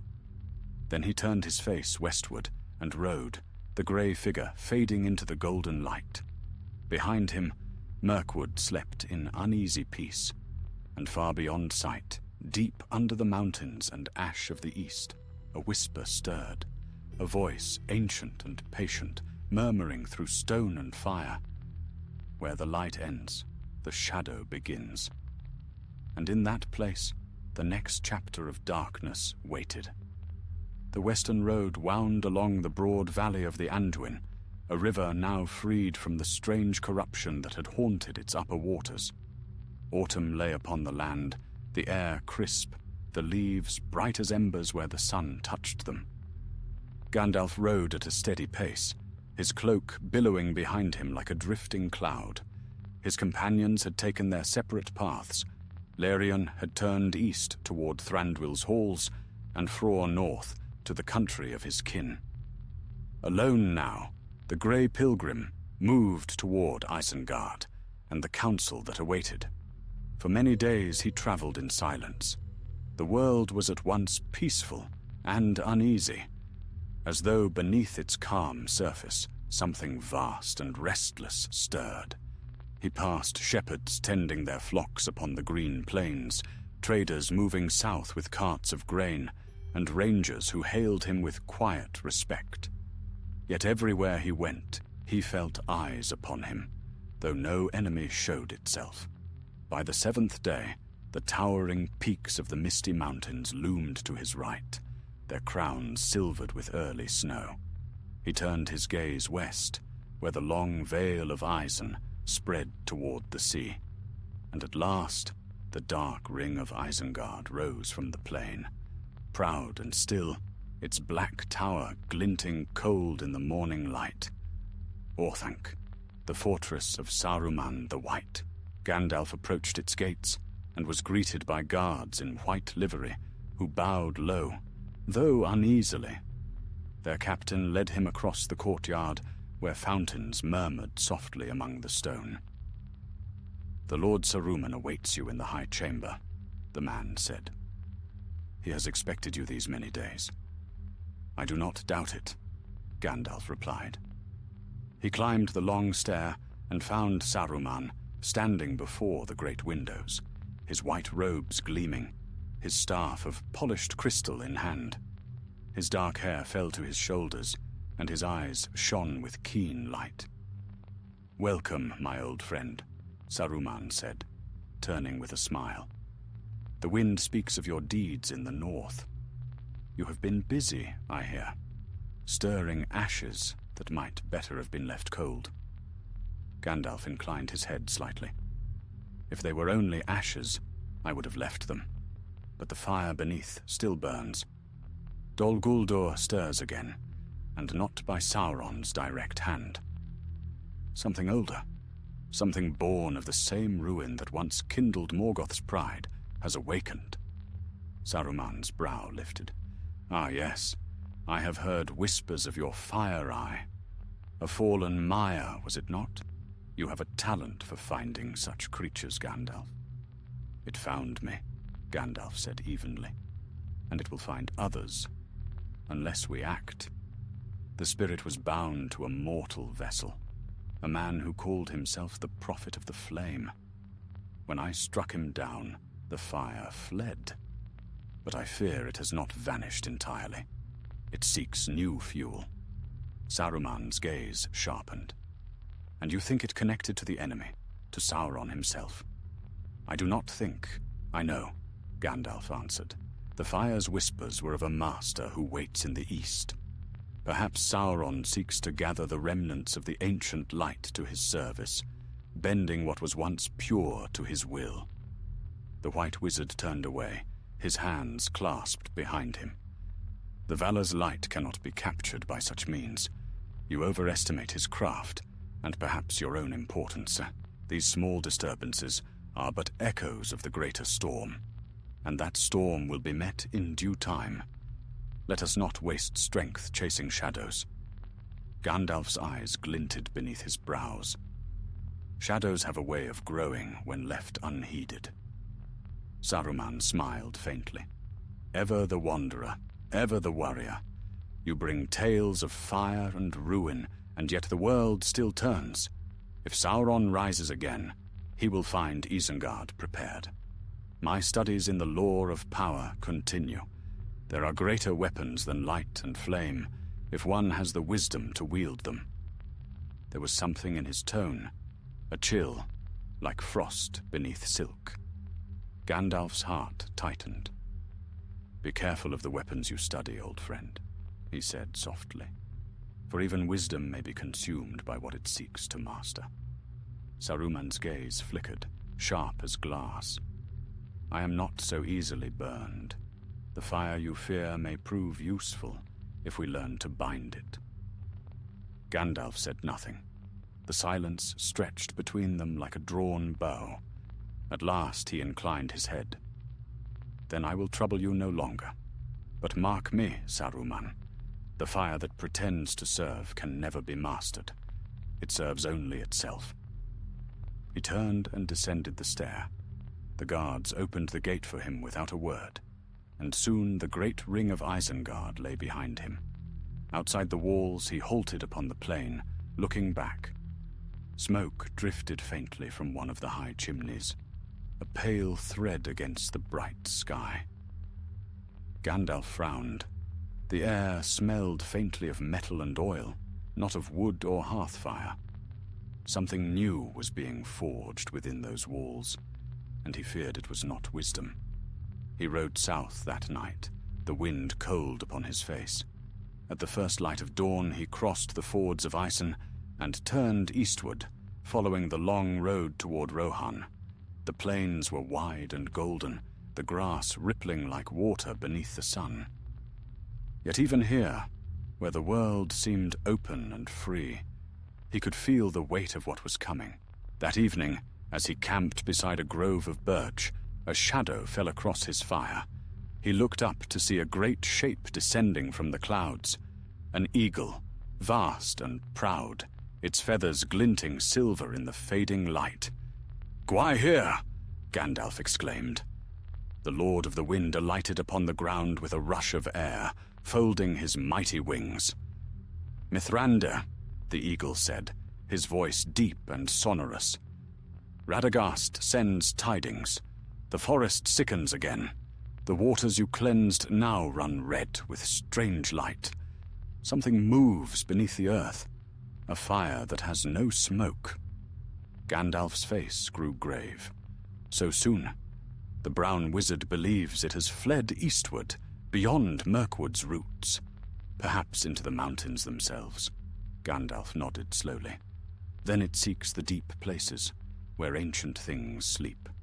Perhaps the fire remembers its kin, the Balrogs that once served Morgoth." "Will you follow it?" asked Gwaihir. "I must," said Gandalf, "for if it finds a host worthy of its malice, all the world may burn again." The eagle bowed his great head. "Then I shall bear you, if you wish it. The air is swift, and the fire cannot yet climb the wind." Gandalf smiled faintly. "I thank you, my friend. Let us see what lies beyond the mountains." With a beat of wings, Gwaihir rose, and Gandalf with him. The land fell away beneath them, rivers flashing like mirrors, forests dark as ink. The world stretched wide and silent. As they climbed, the air grew thin and cold, yet Gandalf felt his spirit lift.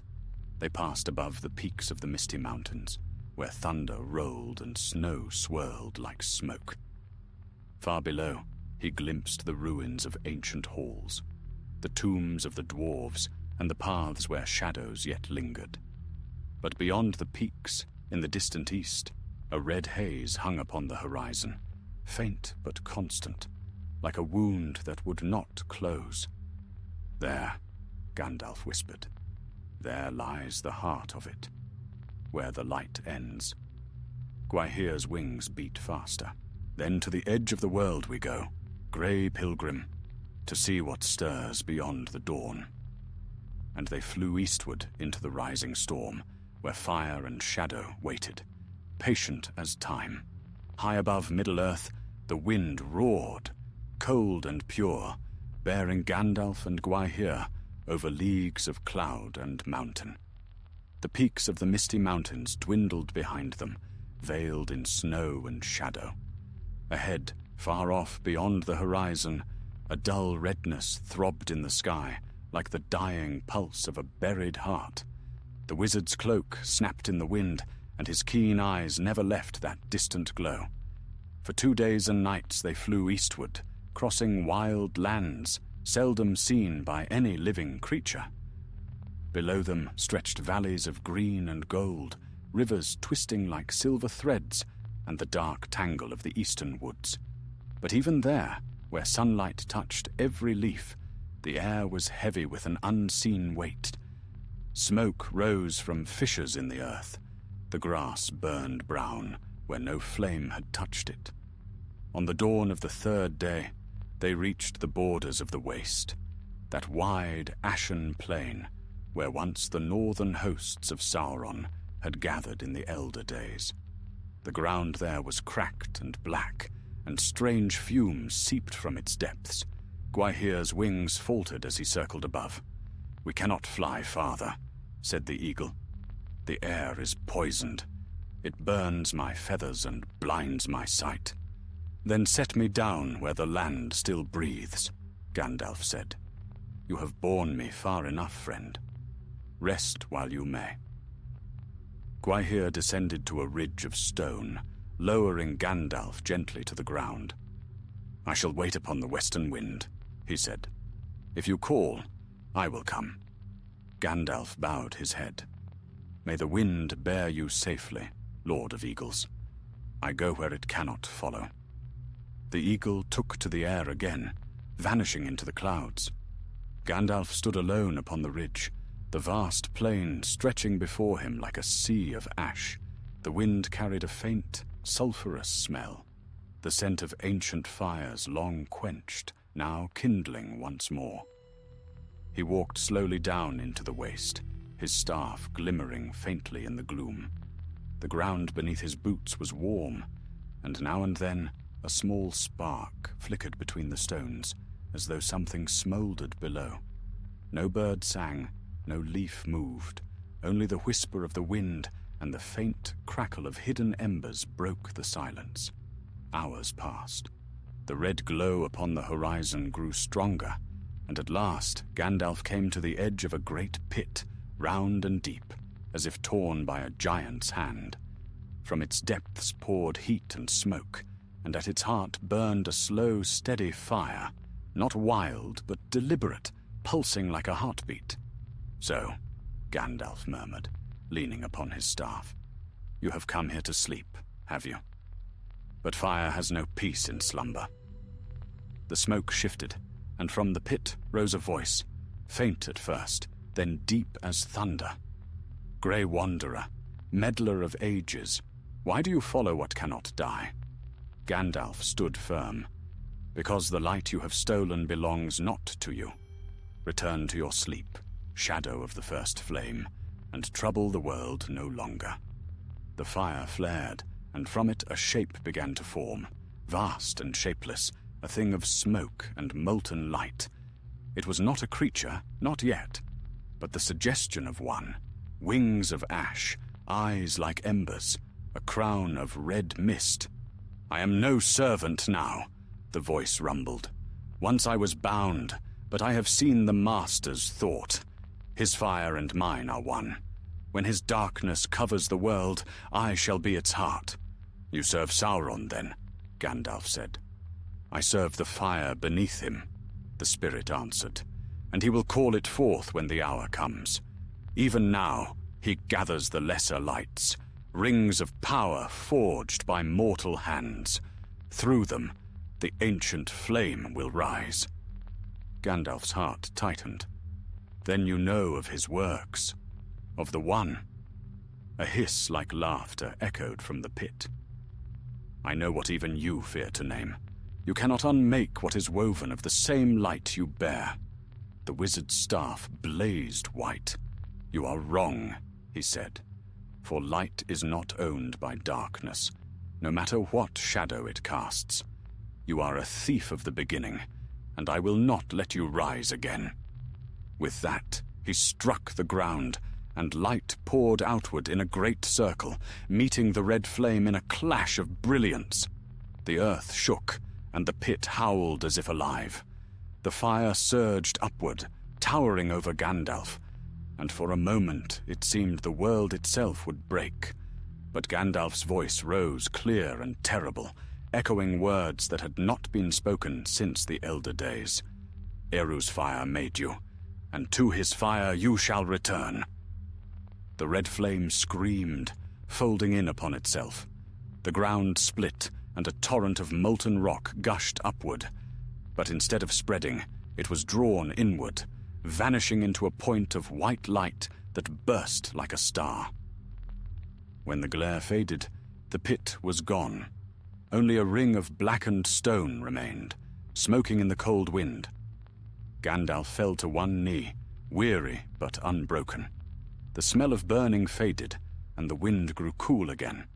Above him, clouds parted, and a single shaft of sunlight pierced the gloom.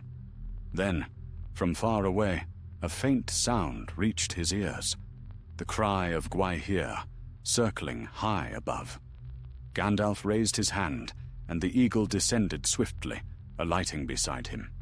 "You have done what few could," Gwaihir said. "The fire sleeps once more." "For a while," Gandalf answered, rising slowly. "Yet I have learned something I didn't wish to know. The fire and the shadow are bound together. Sauron will use what remains of it to feed his forge. Even now, his servants work in secret, shaping his great ring anew." The eagle's keen eyes flashed. "Then darkness truly gathers." "Yes," Gandalf said softly, "and the light must gather also. There is still time, though not much." He climbed upon Gwaihir's back once more, and together they rose into the air. The waste fell away beneath them, silent and empty once more. Yet in the farthest depths of the earth, something stirred. A heartbeat, faint but steady, echoing through the stone. As they flew westward, the first snows began to fall. Gandalf looked down upon the wide world spread beneath him. The shining rivers, the sleeping forests, the mountains like broken teeth. He thought of all the free peoples who walked there, unaware of the storm to come, of the hobbits in their green hills, of the dwarves beneath the stone, of elves fading into the west. "Perhaps," he murmured, "their peace is worth every peril." "What will you do now?" Gwaihir asked. "Return," Gandalf said, "to the council, to the north, to wherever hope still kindles. There are small fires in the hearts of men and elves, fires that even this shadow cannot claim. It is there the true light will rise again. The eagle's wings beat strong and sure, bearing them westward over the darkening lands. The last gleam of red on the horizon faded into grey, and night came down like a cloak. Far below, the rivers whispered, and the world slept unaware. But Gandalf the Grey didn't sleep. His eyes burned with the reflection of unseen stars, and his thoughts were filled with a single, unyielding purpose. Where the light ends, I will go. For it is there that the dawn must begin. The flight of Gwaihir carried Gandalf far across the wild lands of the east, and after many leagues and long hours, they came again to the familiar sight of the misty mountains. Their peaks gleamed in the cold sunlight, white and silent. Yet Gandalf's heart was heavy, for he knew what slept beneath those frozen crowns. As the eagle descended upon a high ridge, the wizard's gaze turned westward, toward the lands of men. Below lay the wide vales of Rohan, golden beneath the fading autumn sun. The plains rolled endlessly, vast and empty, save for the faint trails of riders moving like small sparks across the grass. The wind carried the scent of horses and rain, and the cry of hawks echoed far above. Gwaihir settled upon the rocks, his wings folding. "Here I leave you, grey wanderer," he said. "The air grows colder, and the storms of winter come. I must return to my eyrie, for my kin wait upon me." Gandalf bowed low, his hand upon his heart. "You have my thanks, Lord of Eagles. Once again you have borne me farther than any mortal road could reach. I will not forget it." "Few ever do," said Gwaihir, with a glint of mirth in his golden eyes. "May your feet find sure paths, for the shadows you chase do not rest." With a rush of wind, the eagle took flight, vanishing into the bright vault of sky. Gandalf stood watching until the last glimmer of feathers faded into the blue, and then he turned, leaning upon his staff, and began the long descent into Rohan. The land welcomed him with the sound of wind and grass. Herds of wild horses galloped in the distance, their manes flashing like silver fire in the sun. He walked for many miles, pausing only when night fell. He built no fire that evening, for he knew eyes might watch even these quiet lands. Instead, he sat upon a hill, his cloak drawn about him, and listened to the murmuring of the plains. There, in the silence, he heard a whisper of something far away, not in the air, but in the ground itself. A deep, slow pulse, as though the world's heart still smouldered with the fire he had fought. He closed his eyes, and for a moment he saw again the red pit in the waste, the flame that would not die. "So it endures," he murmured, "bound now, but not broken. Its echo runs through the veins of the earth."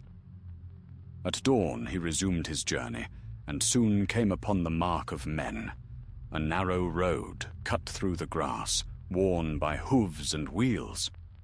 Before long, he reached a settlement, a circle of wooden halls, smoke curling from their roofs. The folk of Rohan, tall and fair, greeted him with guarded wonder. "Grey pilgrim," said their leader, a stern man with hair like straw and eyes the color of the sea. "You come as if from nowhere, and the wind follows you. What brings you to our borders?" "Only tidings, good and ill," Gandalf replied. "The north burns no more, but the fire beneath the world stirs again. It may be that your plains will know its shadow before long." The man frowned. "We have heard rumors, lights over the mountains, strange shapes upon the wind. Some say the old darkness walks again." "It does," said Gandalf, "and yet hope still walks beside it. Keep your watch, but fear not every shadow. When the time comes, courage will be asked of you, and you must be ready." The Rohirrim nodded, though uneasily. They offered him food and a horse for his journey. The beast they brought was tall and proud, its mane pale as new snow. Gandalf stroked its neck and smiled. "A noble creature," he said. "He will serve me well." "He is swift and true," said the man. "We name him Faelmir, the flame of the wind." "So he shall be," Gandalf said, mounting lightly. "My thanks to you all. May your hearths burn bright, and your swords remain clean." He rode from the settlement and followed the western road. The land rose and fell like a sea of gold, and before him stretched the white mountains, their distant summits gleaming. Beyond them lay Gondor, the realm of men most ancient and proud, where already the rumor of war was beginning to stir. For many days Gandalf rode alone, his thoughts a storm of memory and foresight. He recalled Saruman's cold words, the arrogance in his gaze. There was pride there, pride that reeked of the same hunger that had doomed Gareth. He would bind the fire if he could, Gandalf thought, and in binding it, he would be bound himself. On the fourth night of his journey, he camped near the river Snowbourne. The stars shone bright, mirrored in the dark water. As he gazed into their reflection, a soft voice seemed to rise from the current. It was neither kind nor cruel, only vast and weary. "You cannot fight what was born with the world," it said. "The flame is part of the song. To end it would be to end all." Gandalf's grip tightened upon his staff. "Then I will not end it," he said aloud, "but I will guard against its turning. The flame may belong to the world, but it will not belong to the shadow." The voice faded, leaving only the murmur of the river.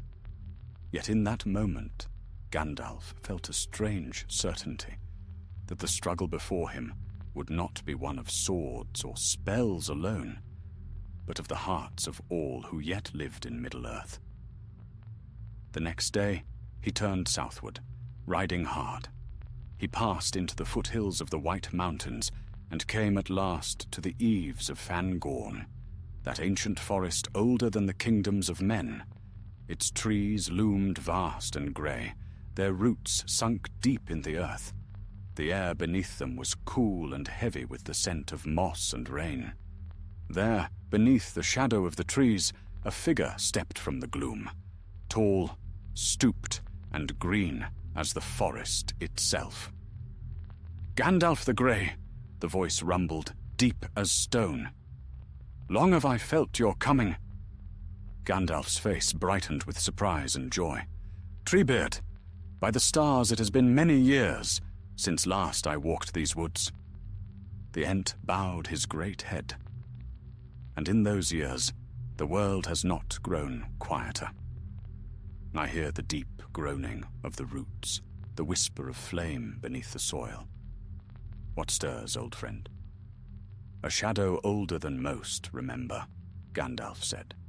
"A fire that fell before the First Age and now seeks breath again. I have quelled it once, but it gathers strength in secret places. Even now its echo runs beneath your trees." Treebeard's eyes narrowed, slow and grave. I have felt it. The sap warms in winter where it should freeze. Some of the younger trees grow restless and whisper of strange dreams, of light that burns instead of heals. "Guard them well," Gandalf urged. "This fire seeks to twist all living things. If it roots here, it may awaken even those who sleep." Treebeard sighed, the sound of bending boughs. "Then we shall stand watch. The forest endures, and so shall we. But the wind tells me this is not the end of your road." "No," Gandalf said softly. "It leads west, to where counsel must be taken, and war prepared. The time of small evils is passing. Greater storms gather, and I must stand ready when they break." The Ent inclined his head. "Then go swiftly, grey wanderer. The trees will remember you." Gandalf smiled and bowed low. "And I them. Farewell, old friend." He mounted Felmir once more and rode westward, the sun setting behind the peaks in crimson fire. The wind grew cold, carrying with it the scent of rain and distant thunder. The wizard's eyes were fixed on the horizon, where beyond the mountains lay the white towers of Minas Tirith, and beyond that, the darkness rising again in the east. The light of evening faded, and night came upon the land. Yet even as the stars emerged, a faint red gleam lingered far away, where the sky met the edge of the world. Gandalf saw it, and knew it for what it was, the promise of the storm to come. "The fire sleeps," he murmured, "but it dreams of waking. When it does, all the world must choose, to burn or to shine." And with that, the grey pilgrim rode on into the gathering night, where the last light trembled, and the long watch of the wise began anew. The wind was rising when Gandalf left the shadow of Fangorn behind him. The trees whispered farewells like old friends, reluctant to part, their leaves shivering with a music both mournful and wise. Beyond the forest, the land spread wide, rolling downs and silver rivers, the long plains of Rohan stretching westward to the mountains. Clouds gathered upon the peaks, heavy and red in the sinking light. He rode swiftly upon Felmir, his cloak streaming in the cold wind, his mind troubled by what lay ahead. Word must reach the White Council, though doubt gnawed at him. Saruman's pride had grown, and the trust between them was thin as glass. Yet still, Gandalf thought, he must try. For if the ancient fire and the rising shadow were indeed bound as one, then the fate of all Middle-earth hung in the balance. Night came, deep and clear. The stars shone bright above the plains, their reflections dancing upon the slow waters of the Entwash. Gandalf made camp upon a hilltop, where wildflowers still lingered despite the coming frost. The horse grazed nearby, and the wizard sat beside a small, smokeless flame, its light hidden from wandering eyes. He took from his cloak a small, flat stone, grey as ash, marked faintly with runes that shimmered in the firelight. It had been given to him long ago by the Lady of Lothlorien, a token of warding. As he turned it in his fingers, he thought of her words. "When all other lights go out, this will remember the dawn." He smiled faintly. "A wise gift, my lady. I have need of such remembrance now." Far off, thunder rolled among the mountains. He felt it not as sound, but as a tremor in the ground beneath him, deep and ancient, like the breath of the world itself. The same pulse he had felt in the waste, the same restless murmur beneath Dol Guldur. The fire was not gone. It had fled, perhaps, but only to coil itself more tightly. He slept little that night. When he did, his dreams were strange. He stood upon the plains, and all around him the grass burned with red light. From the east came a voice, vast and hollow. "The fire is not your foe, Grey One. You and I are kin, both born of the flame imperishable." Then the sky split apart, and a tower of black iron rose before him, crowned by a single eye of fire that filled the heavens. He woke before dawn, his heart cold. The dream faded, but its words lingered like smoke in his mind. By sunrise, he was already riding hard toward the White Mountains. The wind carried the scent of rain, and the ground trembled beneath the hooves of Felmir. Hawks wheeled overhead, crying sharp and lonely. At midday, he reached the western edge of the plains, where green hills rolled up toward the mountain passes. There, a company of riders met him, men of Rohan, clad in mail and bearing spears. Their leader was young, golden-haired, with the proud bearing of his people. "Halt," he called. "Who rides thus alone from the east?" "I am Gandalf the Grey," said the wizard, reining in his horse. "I come with tidings for the king of Rohan, and counsel that should not wait." The riders murmured among themselves, for his name was known even here. The captain bowed low. "Then come, Mithrandir. Theoden King will welcome your words, though the times grow dark." They rode together toward Edoras, the golden hall of the kings. The city stood upon a green hill, its wooden walls gleaming in the afternoon light. From its heights, the banners of the mark fluttered in the wind, white horses upon green fields. Yet Gandalf saw that the guards at the gates stood weary, and the people within moved with quiet fear. The riders dismounted before the doors of Meduseld, where tall columns carved with horse lords and dragons lined the entrance. Gandalf entered alone, his staff glimmering faintly. Inside, firelight flickered upon the high rafters, and the air smelled of smoke and straw. Upon the dais sat Theoden King, old and bent, his eyes shadowed by weariness. At his side stood a man in dark robes, pale and watchful. Grimmer, called Wormtongue, though none dared say it aloud. His narrow gaze met Gandalf's, and a faint sneer touched his lips. "Welcome, Grey Pilgrim," he said smoothly. "It has been long since Isengard sent word of your wanderings. What brings you to Edoras now?" "Need," said Gandalf. "And warning?" Theoden stirred upon his seat, his voice weak. "Speak then, if your tidings be of worth." "The shadow moves again," Gandalf said, his words ringing through the hall. "Dol Guldur has awakened, and the old fire beneath the world stirs in answer. I have seen it with my own eyes. A flame born before the sun itself, now turned to darkness. It seeks form, and Sauron's hand guides it. Even Isengard cannot stand apart from this peril." Grimmer's eyes flashed. "Strange words. Saruman the White has told us nothing of such dangers. He says the east lies quiet, and the enemy broken." "Then Saruman lies," said Gandalf, and the words struck like a hammer. "He deludes even himself, dreaming of mastery. but the darkness gathers, and it will not heed his call. Rohan must prepare, for the storm that comes will not spare any land. The hall was silent, save for the crackle of the fire. Theoden looked long at Gandalf, and in his tired gaze a spark of strength flickered. "You speak of fire and shadow," he said slowly.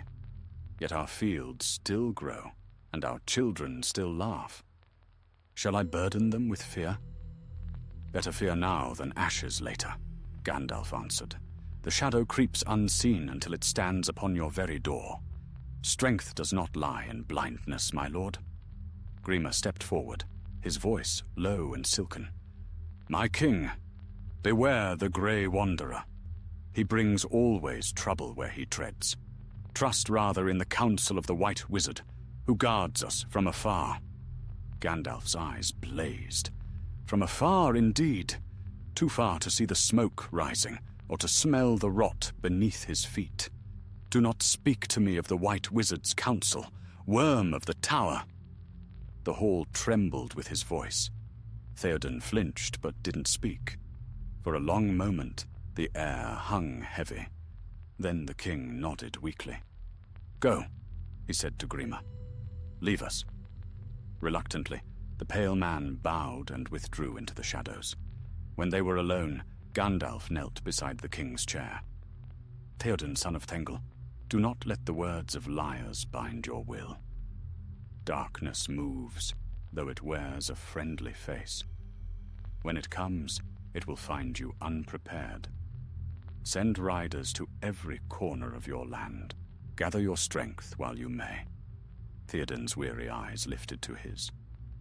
"And if all you say is true, grey pilgrim, what hope is there?" Gandalf's voice softened. "Hope is never found by those who wait for it. It is made by men who stand, even when the night is deepest." For a time the old king was silent. Then he nodded. "I will send word. If the storm you speak of comes, Rohan shall not face it sleeping." Gandalf rose and bowed deeply. Then perhaps the light may yet hold. When he left the hall, the sky above Edoras was heavy with rain, and lightning danced upon the mountains. He stood for a moment upon the steps, watching the storm gather. In the east, a faint red glimmer still burned beyond the clouds, the same that had followed him since the waste. He turned to Faelmir and laid a hand upon the horse's mane. "Come, my friend," he said quietly. "The road calls again. We ride where the light ends, and perhaps beyond." And as thunder rolled across the plains, the grey pilgrim rode once more into the heart of the storm, his staff gleaming like a shard of starlight against the dark.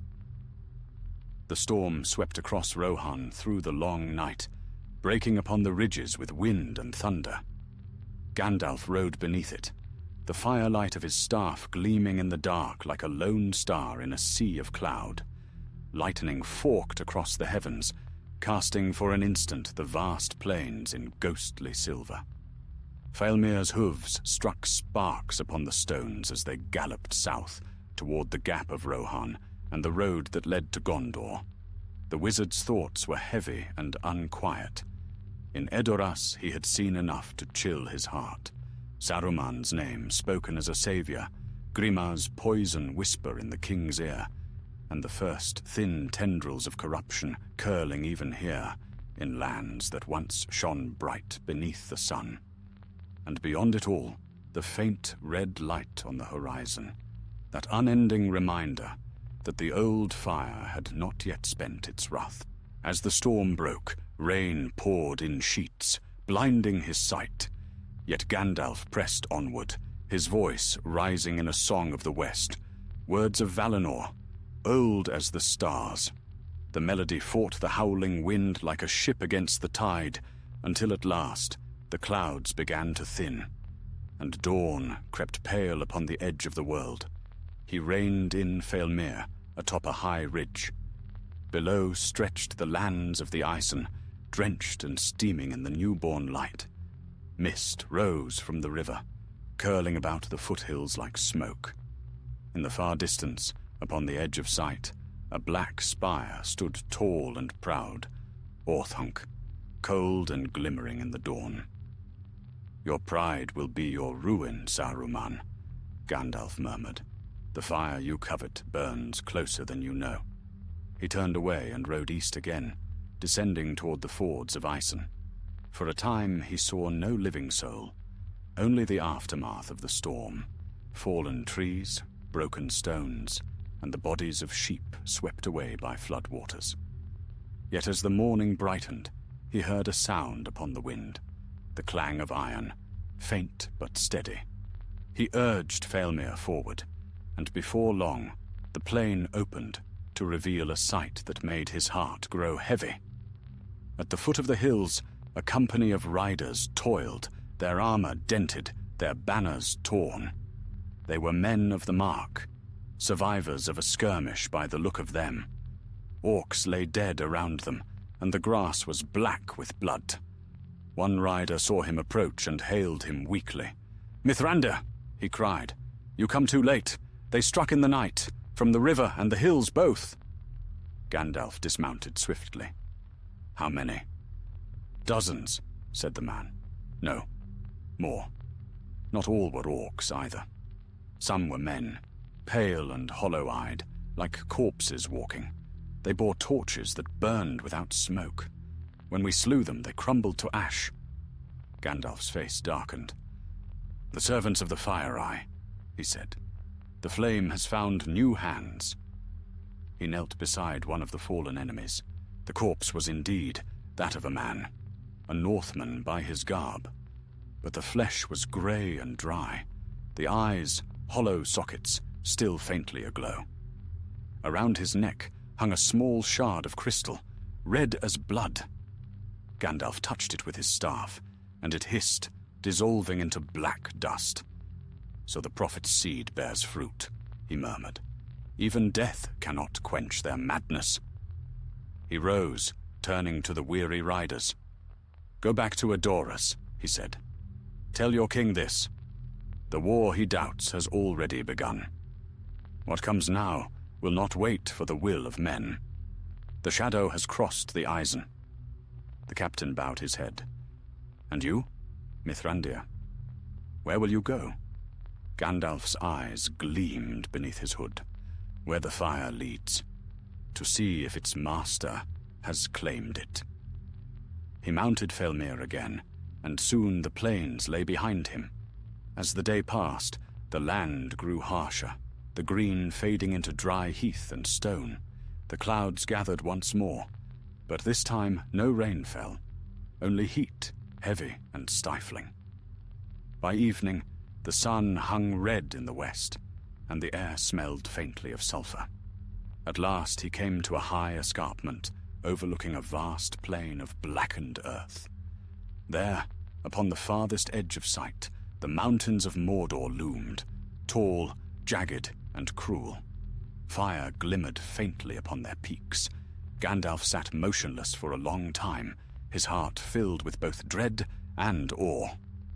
"So it begins," he whispered, "the last great shadow of our age."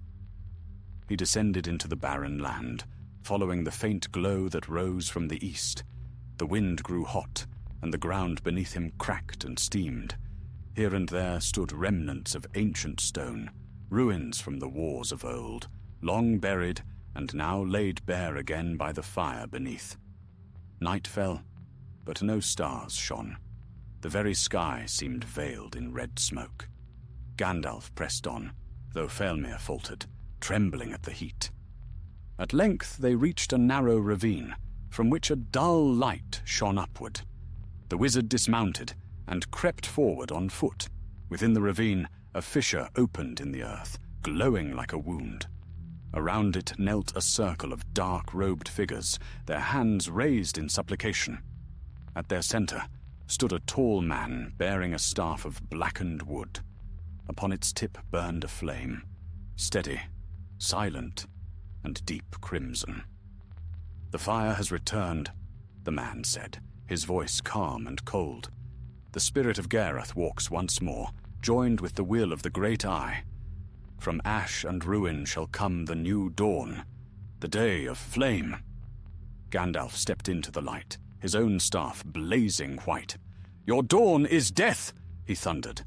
"This fire you worship will consume you as it consumed your master." The man turned, his face pale as bone. "Gandalf the Grey," he said, almost in wonder. "You cannot quench the fire of creation. It is in all things.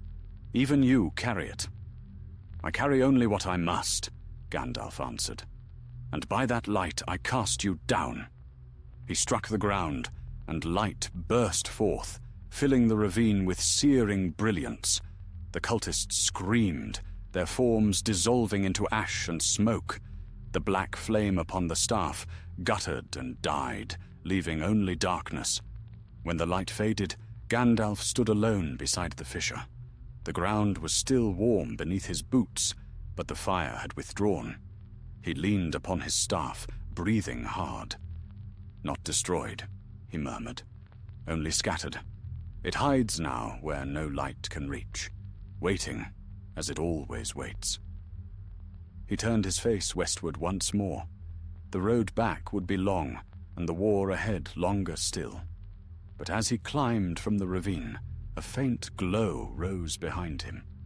Not red, but gold, a glimmer of dawn struggling through the smoke. Gandalf looked back and smiled, weary yet steadfast. So it ends, or perhaps it begins. For where the light ends, the light is born again. He mounted Felmir and rode toward the coming dawn, the shadow of the mountains at his back, and the promise of the rising sun before him. And far in the east, deep beneath the roots of the earth, something ancient sighed, not in defeat, but in patience. The flame was sleeping, and in its dreams, the world still burned.